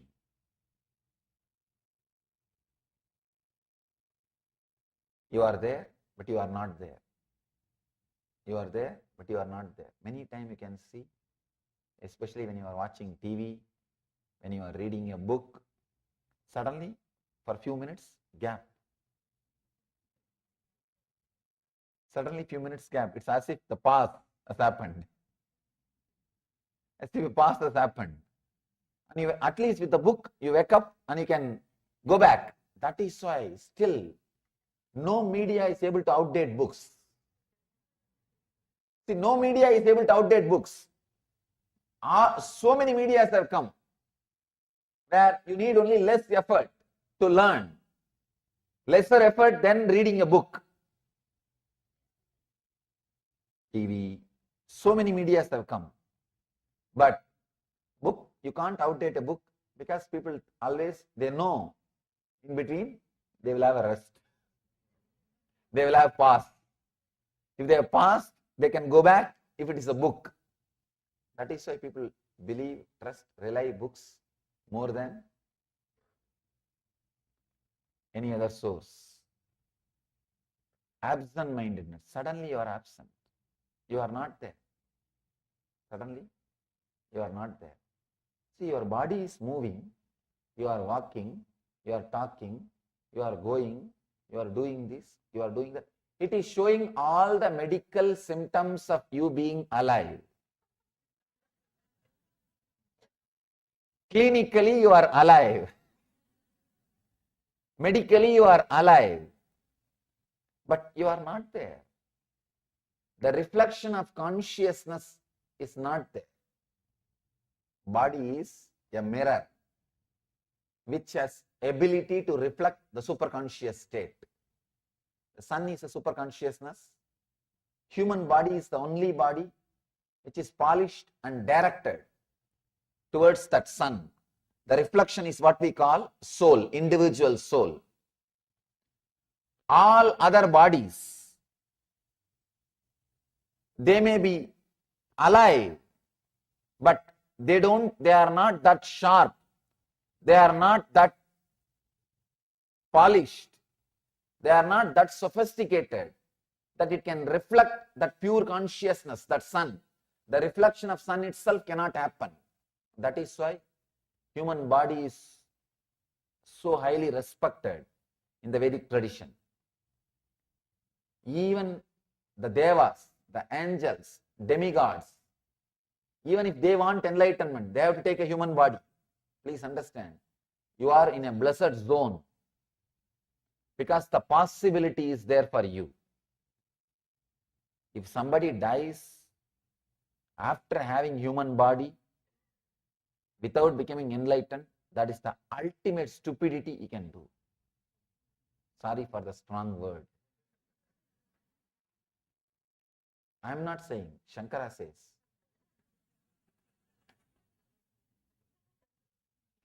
Shankara is saying, Manushyatva, Mumukshutva, Mahapurusha Samsaya. Viveka Chudamani. Sorry, I am using too many Sanskrit words. I'll translate. Sometimes I always think that I should not use more Sanskrit words. But without the Sanskrit words, that original words, the much juice is lost. Sometimes I feel if I have translated only one dimension, at least if I utter the Sanskrit word, people who knows the Sanskrit, let them understand from other dimensions also. That is actually, if I just speak in English without giving that original words, I may not express all the dimensions expressed by that word. So if I utter the word, at least for the sake of record, next generation who are listening, they may understand in a deeper dimensions, which I did not express verbally. That's the reason I never miss or I never forget to add that original words also. Manushyatva means human body. He's not even saying human body, humanness. There's a big difference. He's not saying Manushya Sarira, Manushyatva, humanness. Mumukshutva, seeking beyond, seeking the truth, seeking the ultimate. Mahapurusha Samsaya means nearness of an enlightened one, nearness of a person who has achieved. After achieving all these three, please understand, all of you have all these three. That is why you are here. The moment, of course, Manushyatva, no doubt, you all, at least I don't have doubt. Mumukshutva, the moment you decided to get into your car and drive in this LA traffic and come and sit here, you have Mumukshutva. You have Mumukshutva. There is no other reason. Why should you come here? You don't come here to see this throne. You don't come here to do anything else. You don't come here to see this or that things. The moment you decide to come here, what is the pull? Pull is, let me go and see what he says today. Yesterday somebody was telling, the moment I wake up early morning, Swamiji, all I think is, why still it is not become 7 o'clock in the evening? I'm just waiting. Sometimes I even change my clock. But what to do? Changing my clock won't work. But in this country, they change clocks. First time I was surprised when I said that, when I heard 1 hour, move it this side. I said, how can time move?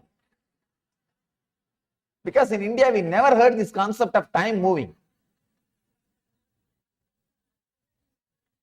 And still I have a problem when I travel from zone to zone inside this country. Because in India, from Kashmir to Kanyakumari, same time. From Calcutta to Allahabad, same time.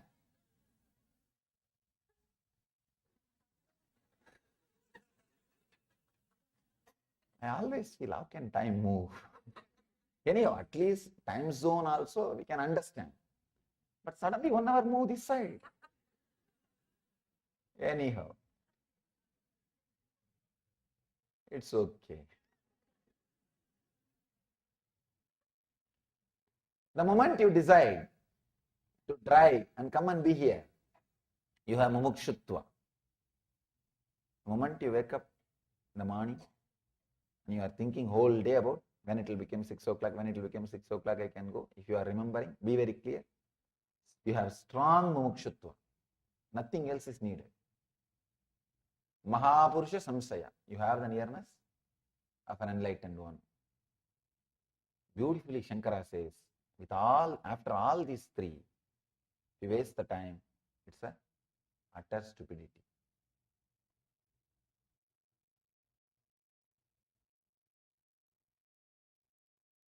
Again, the whole thing boils down to this one sutra.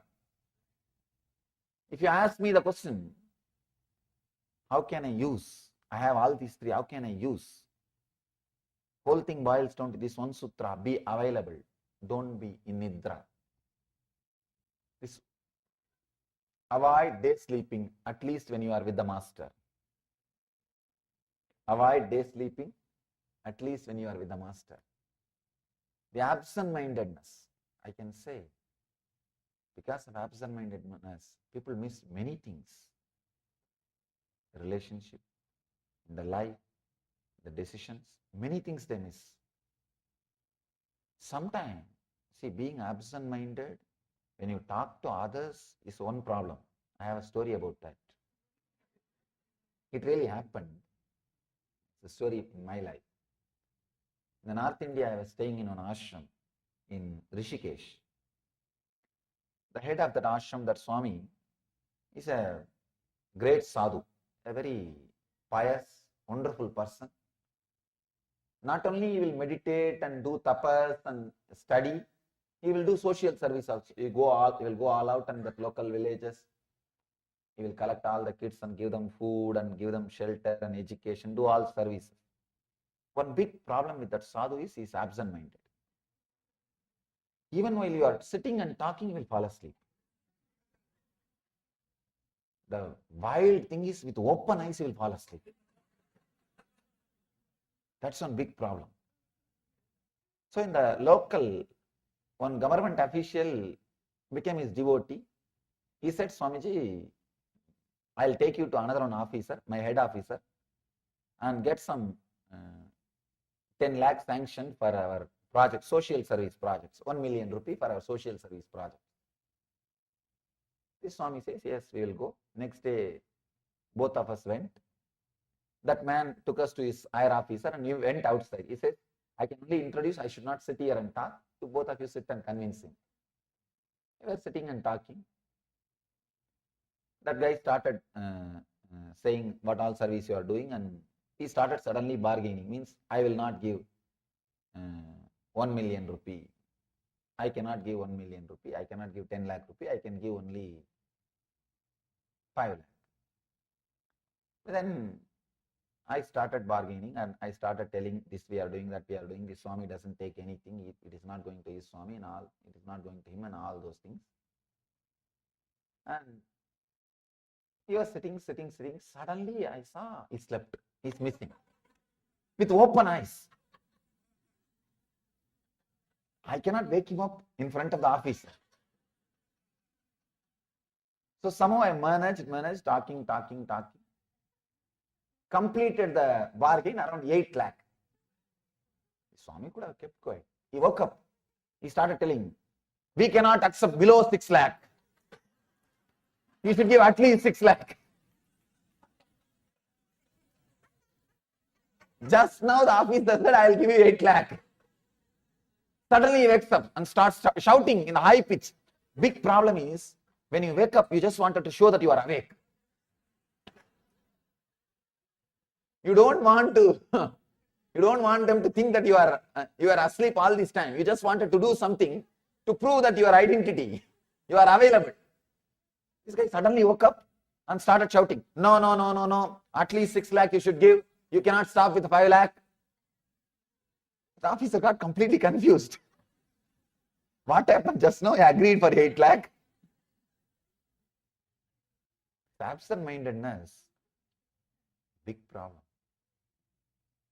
Absent-mindedness during talking with others or your activity, you will lose outer world. Absent-mindedness during your inner planning, inner visualization, inner thinking, understand, that is the worst part. You will suddenly miss some links. You will be thinking, I should start seeking sincerely. I should read this book. Suddenly there will be pause. And after a few minutes, I think I should watch TV. Time is going. I did not go to this show. I should go for that show. I should do that. Suddenly, there is a big pause. The thing which was happening inside you is missing. Please understand. The absent-mindedness which happens internally, I can say that is the worst thing. Nidra, which is happening in the internal flow of consciousness, flow of thoughts, is worse than the Nidra which is happening in your outer activities. Absent-mindedness in the outer world, you may have only one or two problems outside. I have a story about that. I'll read it out. Because sometimes with my accent, people miss the punchline. The big problem is when they miss the punchline, they ask the next person. It looks very foolish. Then I have to elaborate on a joke. If a joke has to be elaborated, that is the worst joke. The joke needs to be elaborated. Something is seriously wrong with the joke or the person who told, or the person who heard. An absent-minded professor was moving to a new house. Further along the same street, his wife knew that he was prone to forgetting things. So she wrote down the new address on a piece of paper before he went to college. She handed him the paper and the key to the new house and reminded him not to go back to the same old address. That morning, one of his students asked him a complex question, and the professor wrote the answer down on the back of the slip of that same paper. Student asked whether he could keep the same paper. Forgetting what was on the other side, professor said, certainly. In the evening, he returned out of habit to the old house, tried the key and could not get in. Realizing his mistake, he searched in his pockets for the slip of paper with the new address, but of course, there was no sign of it. So he wandered along the street and stopped the first personable-looking lad whom he saw. Excuse me, I am Professor Galbraith. You would not happen to know where I live, would you? That guy replied, sure dad, I know.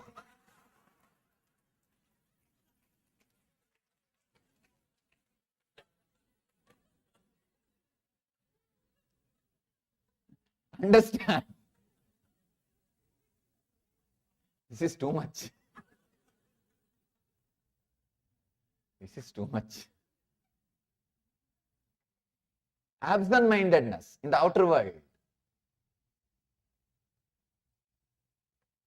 Even with that, you lose only things of the outer world. Look inside, the serious problem, absent-mindedness in the inner world. See, forgetting to take your hat back, forgetting to take your glasses back, these are all just simple mistakes. You lose only simple things. But forgetting to keep the seeking, forgetting to keep the things which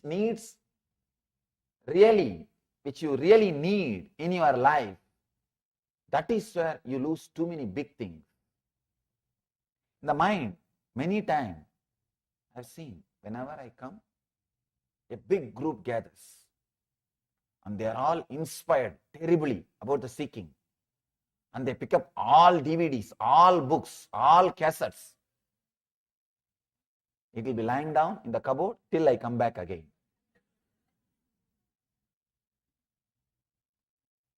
No, it really happens.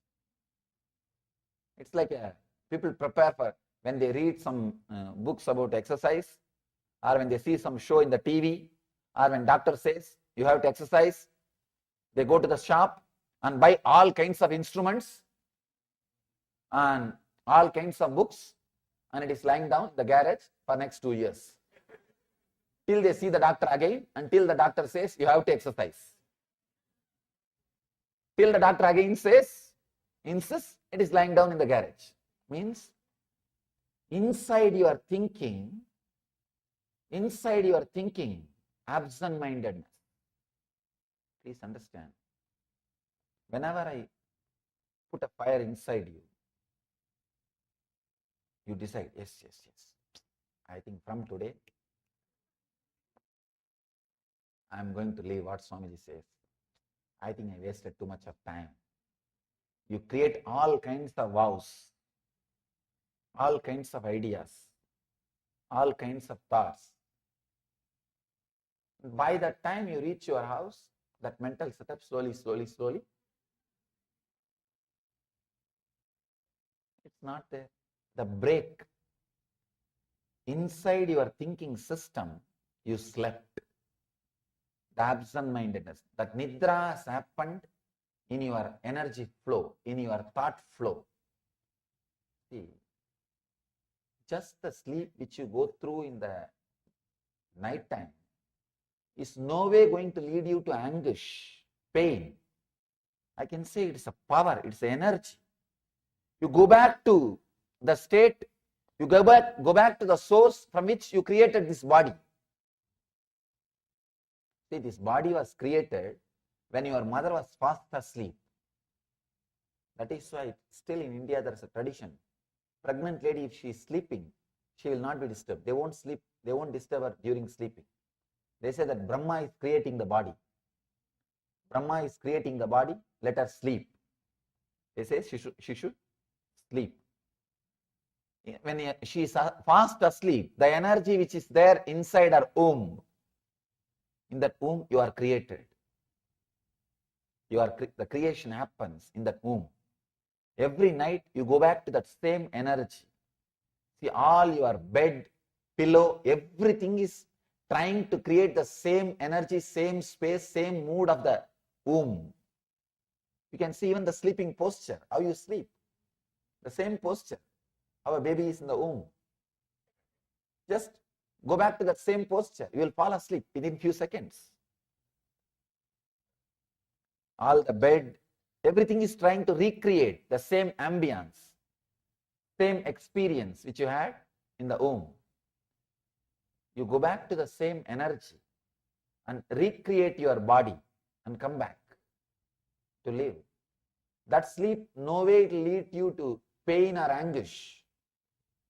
But the sleep which you experience during the thought flow or the action flow, during the thought flow or the action flow. See, if you experience the sleep during the action flow, you will miss things of the outer world. If you experience the sleep during the thought flow, you will miss too many things of the inner world. You can see very clearly.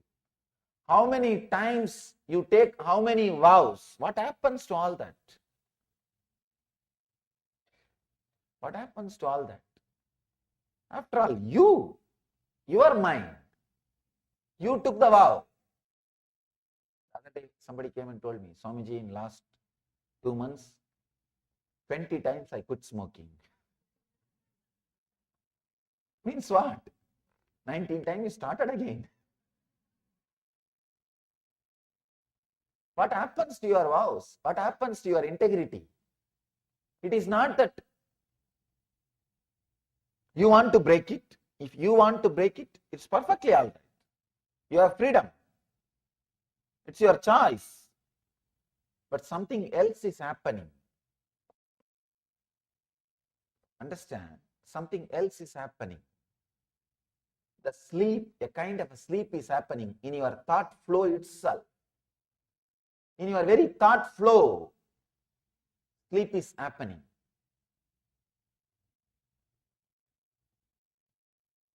There are two kinds of repairing. Every night when you fall asleep, so many repair work will happen inside your system. It gets rejuvenated. It gets rejuvenated. That's one kind of repairing. The other kind of repairing, it has to be done only when you are awake. You can't be put to sleep and the repairing cannot be done. The physical repair, you can be put to sleep and the repairing can happen. Your tiredness, if you are tired, you can be put to sleep and the tiredness can go away. Repairing can be done. It's like an auto mechanic repairing a car. But the conscious repair, it's like a doctor doing bypass surgery. You can't be put to sleep. The repair work has to happen when you are alive, doing conscious repair. is what I call meditation. Sleep and meditation, both are almost same. The difference between auto mechanic and surgeon. Surgeon always gets paid more because he has to repair while the machine is running. You need to understand, you need to repair while inner chattering is happening. Many times when the inner chattering is happening, suddenly there is a break. Suddenly there is a break. People come and ask me how to repair. The awareness itself will heal half of the problems. One big problem, one big important thing you need to know, the moment you know you are sleeping, you will be out of sleep. The moment you know you are sleeping, you will be out of sleep. The moment you know you are breaking in your thought flow, you will be connecting it. If you know you are breaking, you will be connecting it. People come and tell me, they repent really. Swamiji, how much ever I tried unclutching, my mind sometimes goes here and there. I am not able to unclutch. I tell them, the moment you remember, unclutch again. Come back again, that's enough. Don't bother about few moments which you lost. When you come back again and again without creating guilt, the moments which are lost will be reduced, drastically reduced. But you lose confidence over you if you miss 2-3 times. If you miss 2-3 times, you lose confidence. No need. As Patanjali says, you slip. You slip while you are awake. Even in the conscious flow, you slip. He says beautifully. Again and again, I wanted to repeat that sutra in every level. The subtle state where thoughts are not visualized is sleep. It not only happens during the sleep, it happens during waking sleep also. The waking sleep also two kind. One is with the outer world actions. Another one is the inner world thought flow. Be aware of different kind of sleep. That's enough. Then you can start being awake.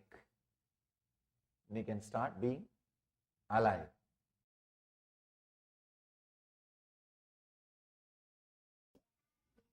This is the continuity of last sutra. In the last few sutras, Patanjali has explained the 5 modifications of the mind which can lead to suffering or joy. The 5 modifications is right knowledge, wrong knowledge, imagination, sleep and memory. These are the 5 modifications. Please understand. Right knowledge, pramana. Wrong knowledge, viparyaya. Fantasy, imagination, and fantasy is vikalpa. Sorry, imagination is vikalpa, and fantasy is not the right word for vikalpa. Imagination is the right word for vikalpa. And sleep, nidra, and smriti, memory. These are the 5 things, 5 modifications of the mind which can lead to either pain or suffering. So Patanjali is saying in this sutra, relaxing from these patterns through constant and intensive practice of unclenching. He says relax from these 5 patterns by constant and intense practice of unclenching. Abhyat Vairagyabhyam. That's the key. I can say, we moved out of Jivan Mukti culture, Jivan Mukti tradition because of these 5 modifications.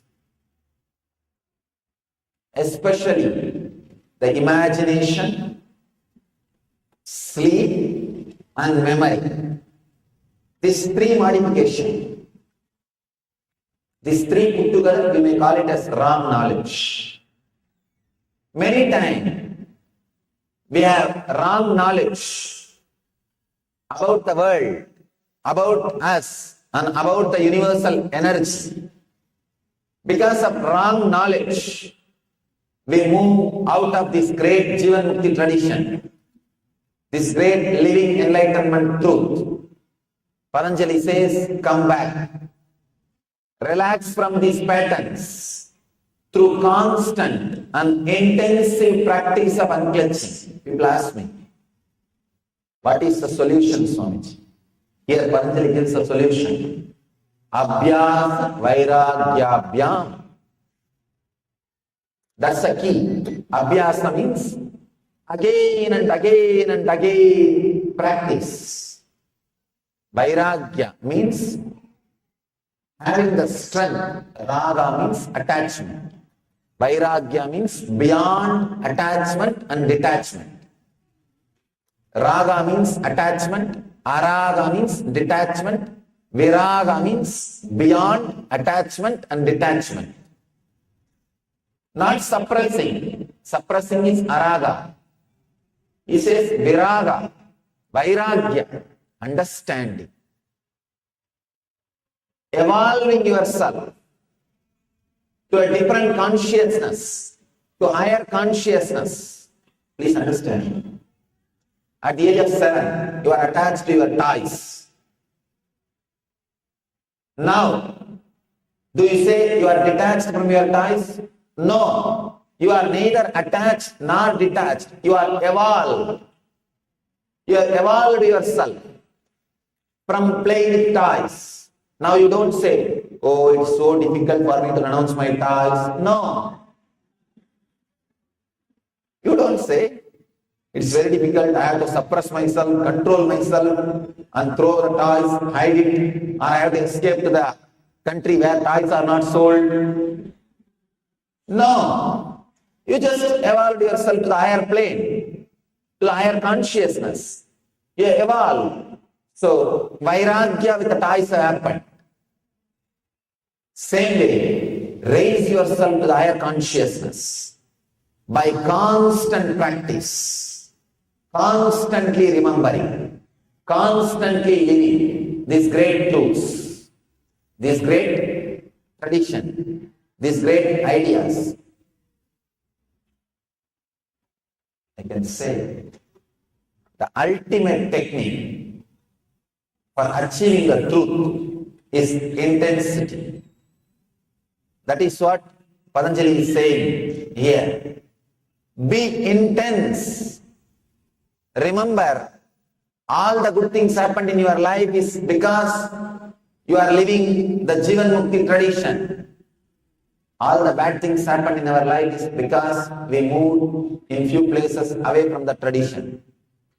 Remember this. Intensify. Intensify. Abhyasa and Vairagya. As Patanjali says, come back. Come back. Come back. Through constant remembrance. People come and tell me, Swamiji, I am not able to meditate. I ask them, how many times you tried? Oh, 3 times I sat for 5 minutes. 40-50 years, you did not bother to control your mind. It was running around as it wants. How can you think? How can you expect it to settle down in 5 minutes of 3 sessions? Then if I dig deep, did you sit at 5 minutes continuously? No. Between I attended 2 phone calls and twice my husband called. Once my child was crying. Then where is the 5 minutes? This is what is our abhyasa. This is what is our vairagya. Please understand. This is what is our abhyasa, passions. We don't have passions. We don't have intensity. We don't wait. We don't wait and attend the whole thing. We don't wait and imbibe the whole thing. Small story about the passions. Wife calls husband. Husband picks up the phone between the work. And he said, I'm in between my work. I don't have time to chat with you. She said, no, I'll just take 2 minutes. I want to tell you something important. This guy says, no, I don't have time. I don't have patience. Quick. She says, I have good news and bad news. Which one you want? He said, I don't have much time. Tell the good news. She said, I found out the airbag in our car works.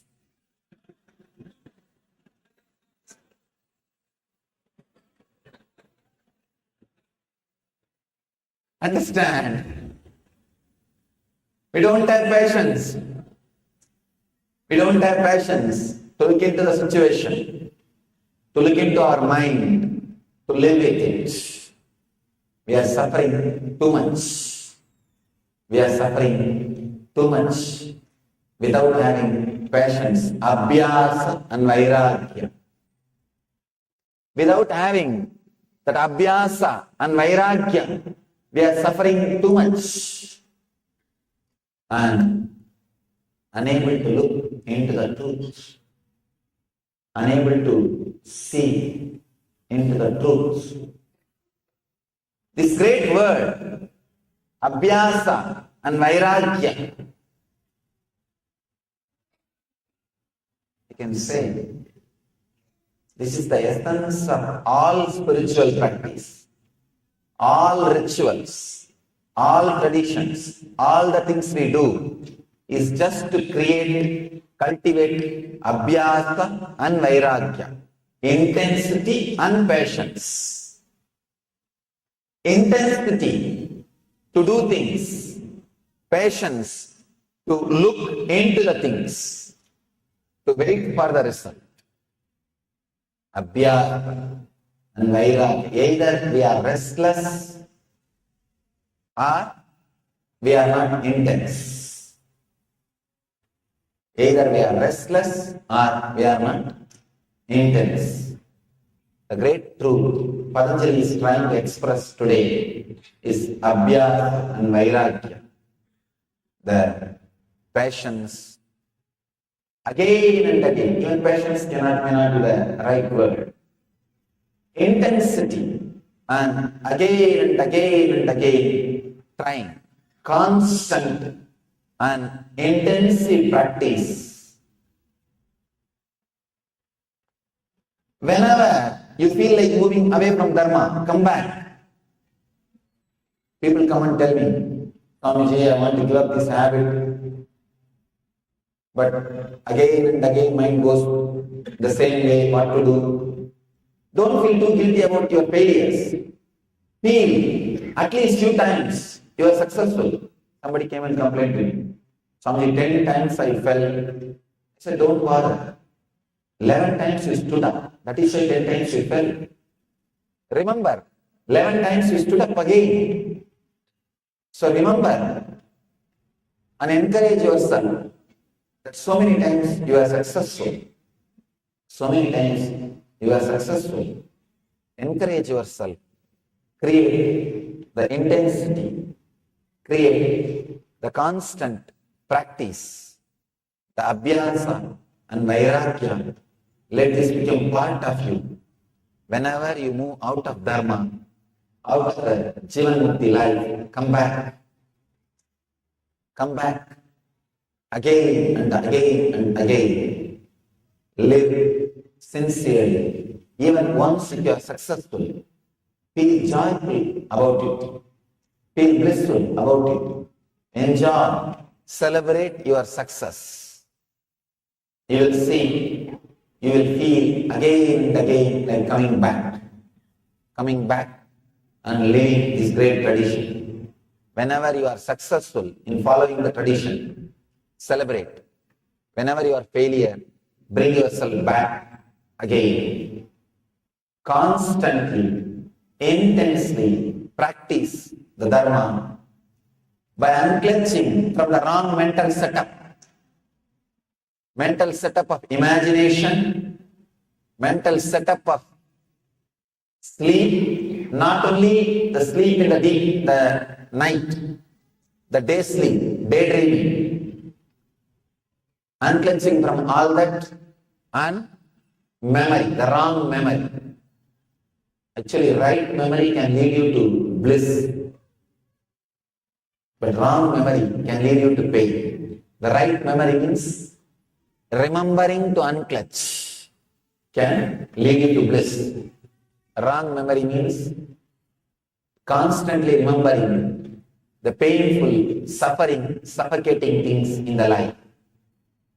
All these five, right knowledge, wrong knowledge, imagination, sleep, memory, all these five can either lead to pain or joy.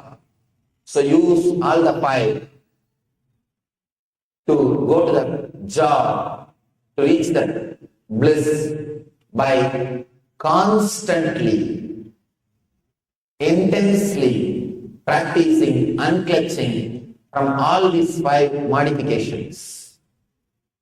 Practice continuously unclenching. Let me describe this unclenching. This is the ultimate technique from our Vedic tradition. Whenever a thought comes, don't give meaning to it. Just remember to come back to the source from which the thoughts are coming. Relax into that silence from which the thoughts are arising. This is the ultimate meditation technique also. I have explained in many discourses, like Be Unclenched, many programs, this unclenching technique. It's available even in YouTube. If you spend a little time and study this technique and practice, it will really lead you to deep peace and bliss. You will live Vedic tradition. Please understand, unless you yourself internalize our tradition, live the joy of our living enlightenment, Jivan Mukti, you cannot hold on to tradition, you cannot pass it on to the next generation. All the parents come to me and say, Swamiji, please give me some way, I should be able to teach this tradition to my boy, my next generation. I tell them, first you internalize. The big problem is we don't believe and we expect our next generation to believe. Our next generation is more intelligent than us. What to do? They are ready to do only things which you do, not what you say. If they see you are joyful, internalizing this tradition, you are living Jivan Mukti life, they will naturally take up. The other day, one boy, 14-year-old boy, was brought to me by the mother. The mother's complaint is, Swamiji, please tell him to listen what I am saying. First problem, I thought, oh God, how to tell? Anyhow, I told slowly, why don't you tell by yourself? She said, no, you have to tell. Finally, I managed, I asked the boy, why don't you listen to your mother? You see, even I am listening.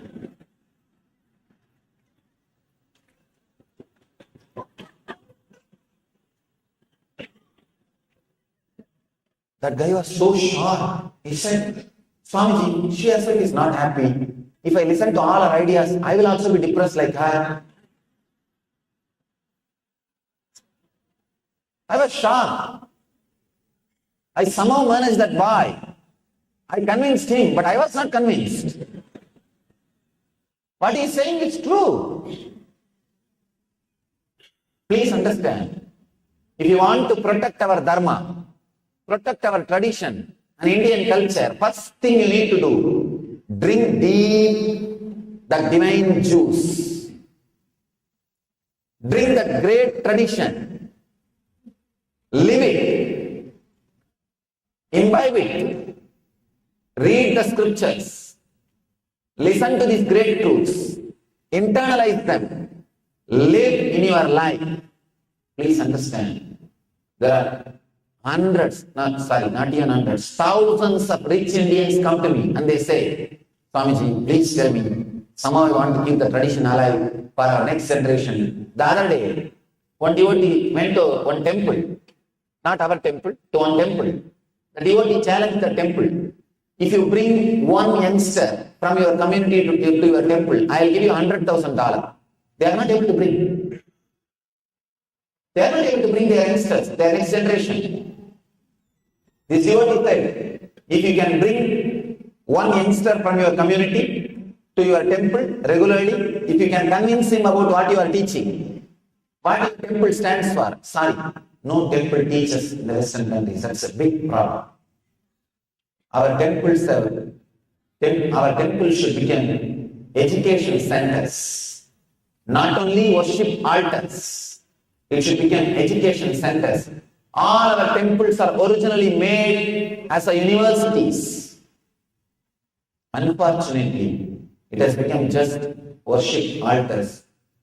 Some places, I am really feeling sad to tell you, not even worship altars, political centers. See what we have done with our temples.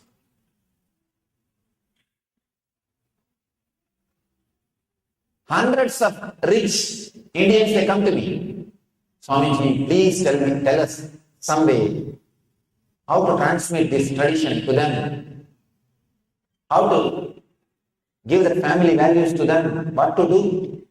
I tell them, come on, it is time. You internalize. You internalize these great truths and show because of these great truths you are living happily. The Vedic identity, the Vedic inner software as a utility value, prove it in your life. Only then they are going to take up, not otherwise. Hundreds of youngsters come to our temple. I ask them, why do you guys, you come here and you don't want to go to some temple or you don't want to do other traditions, but why are you here around me? They say, Swamiji, many places we are put off by seeing the politics. The moment they see the politics, they lose respect for our tradition. The whole respect is lost.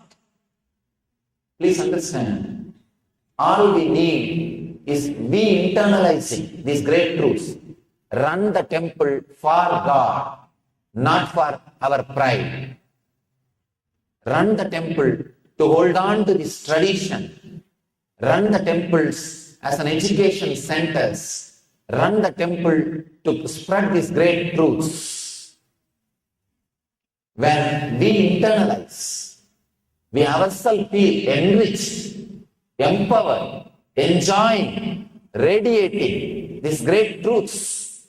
This living enlightenment, this Jivan Mukti, our next generation will be inspired. Your whole society with which you are living will be inspired. You will also feel like supporting this Dharma. Please understand, I have seen thousands of people trying to protect the Dharma without using it. Slowly, they lose the interest to protect, or it becomes political power game. It becomes power game.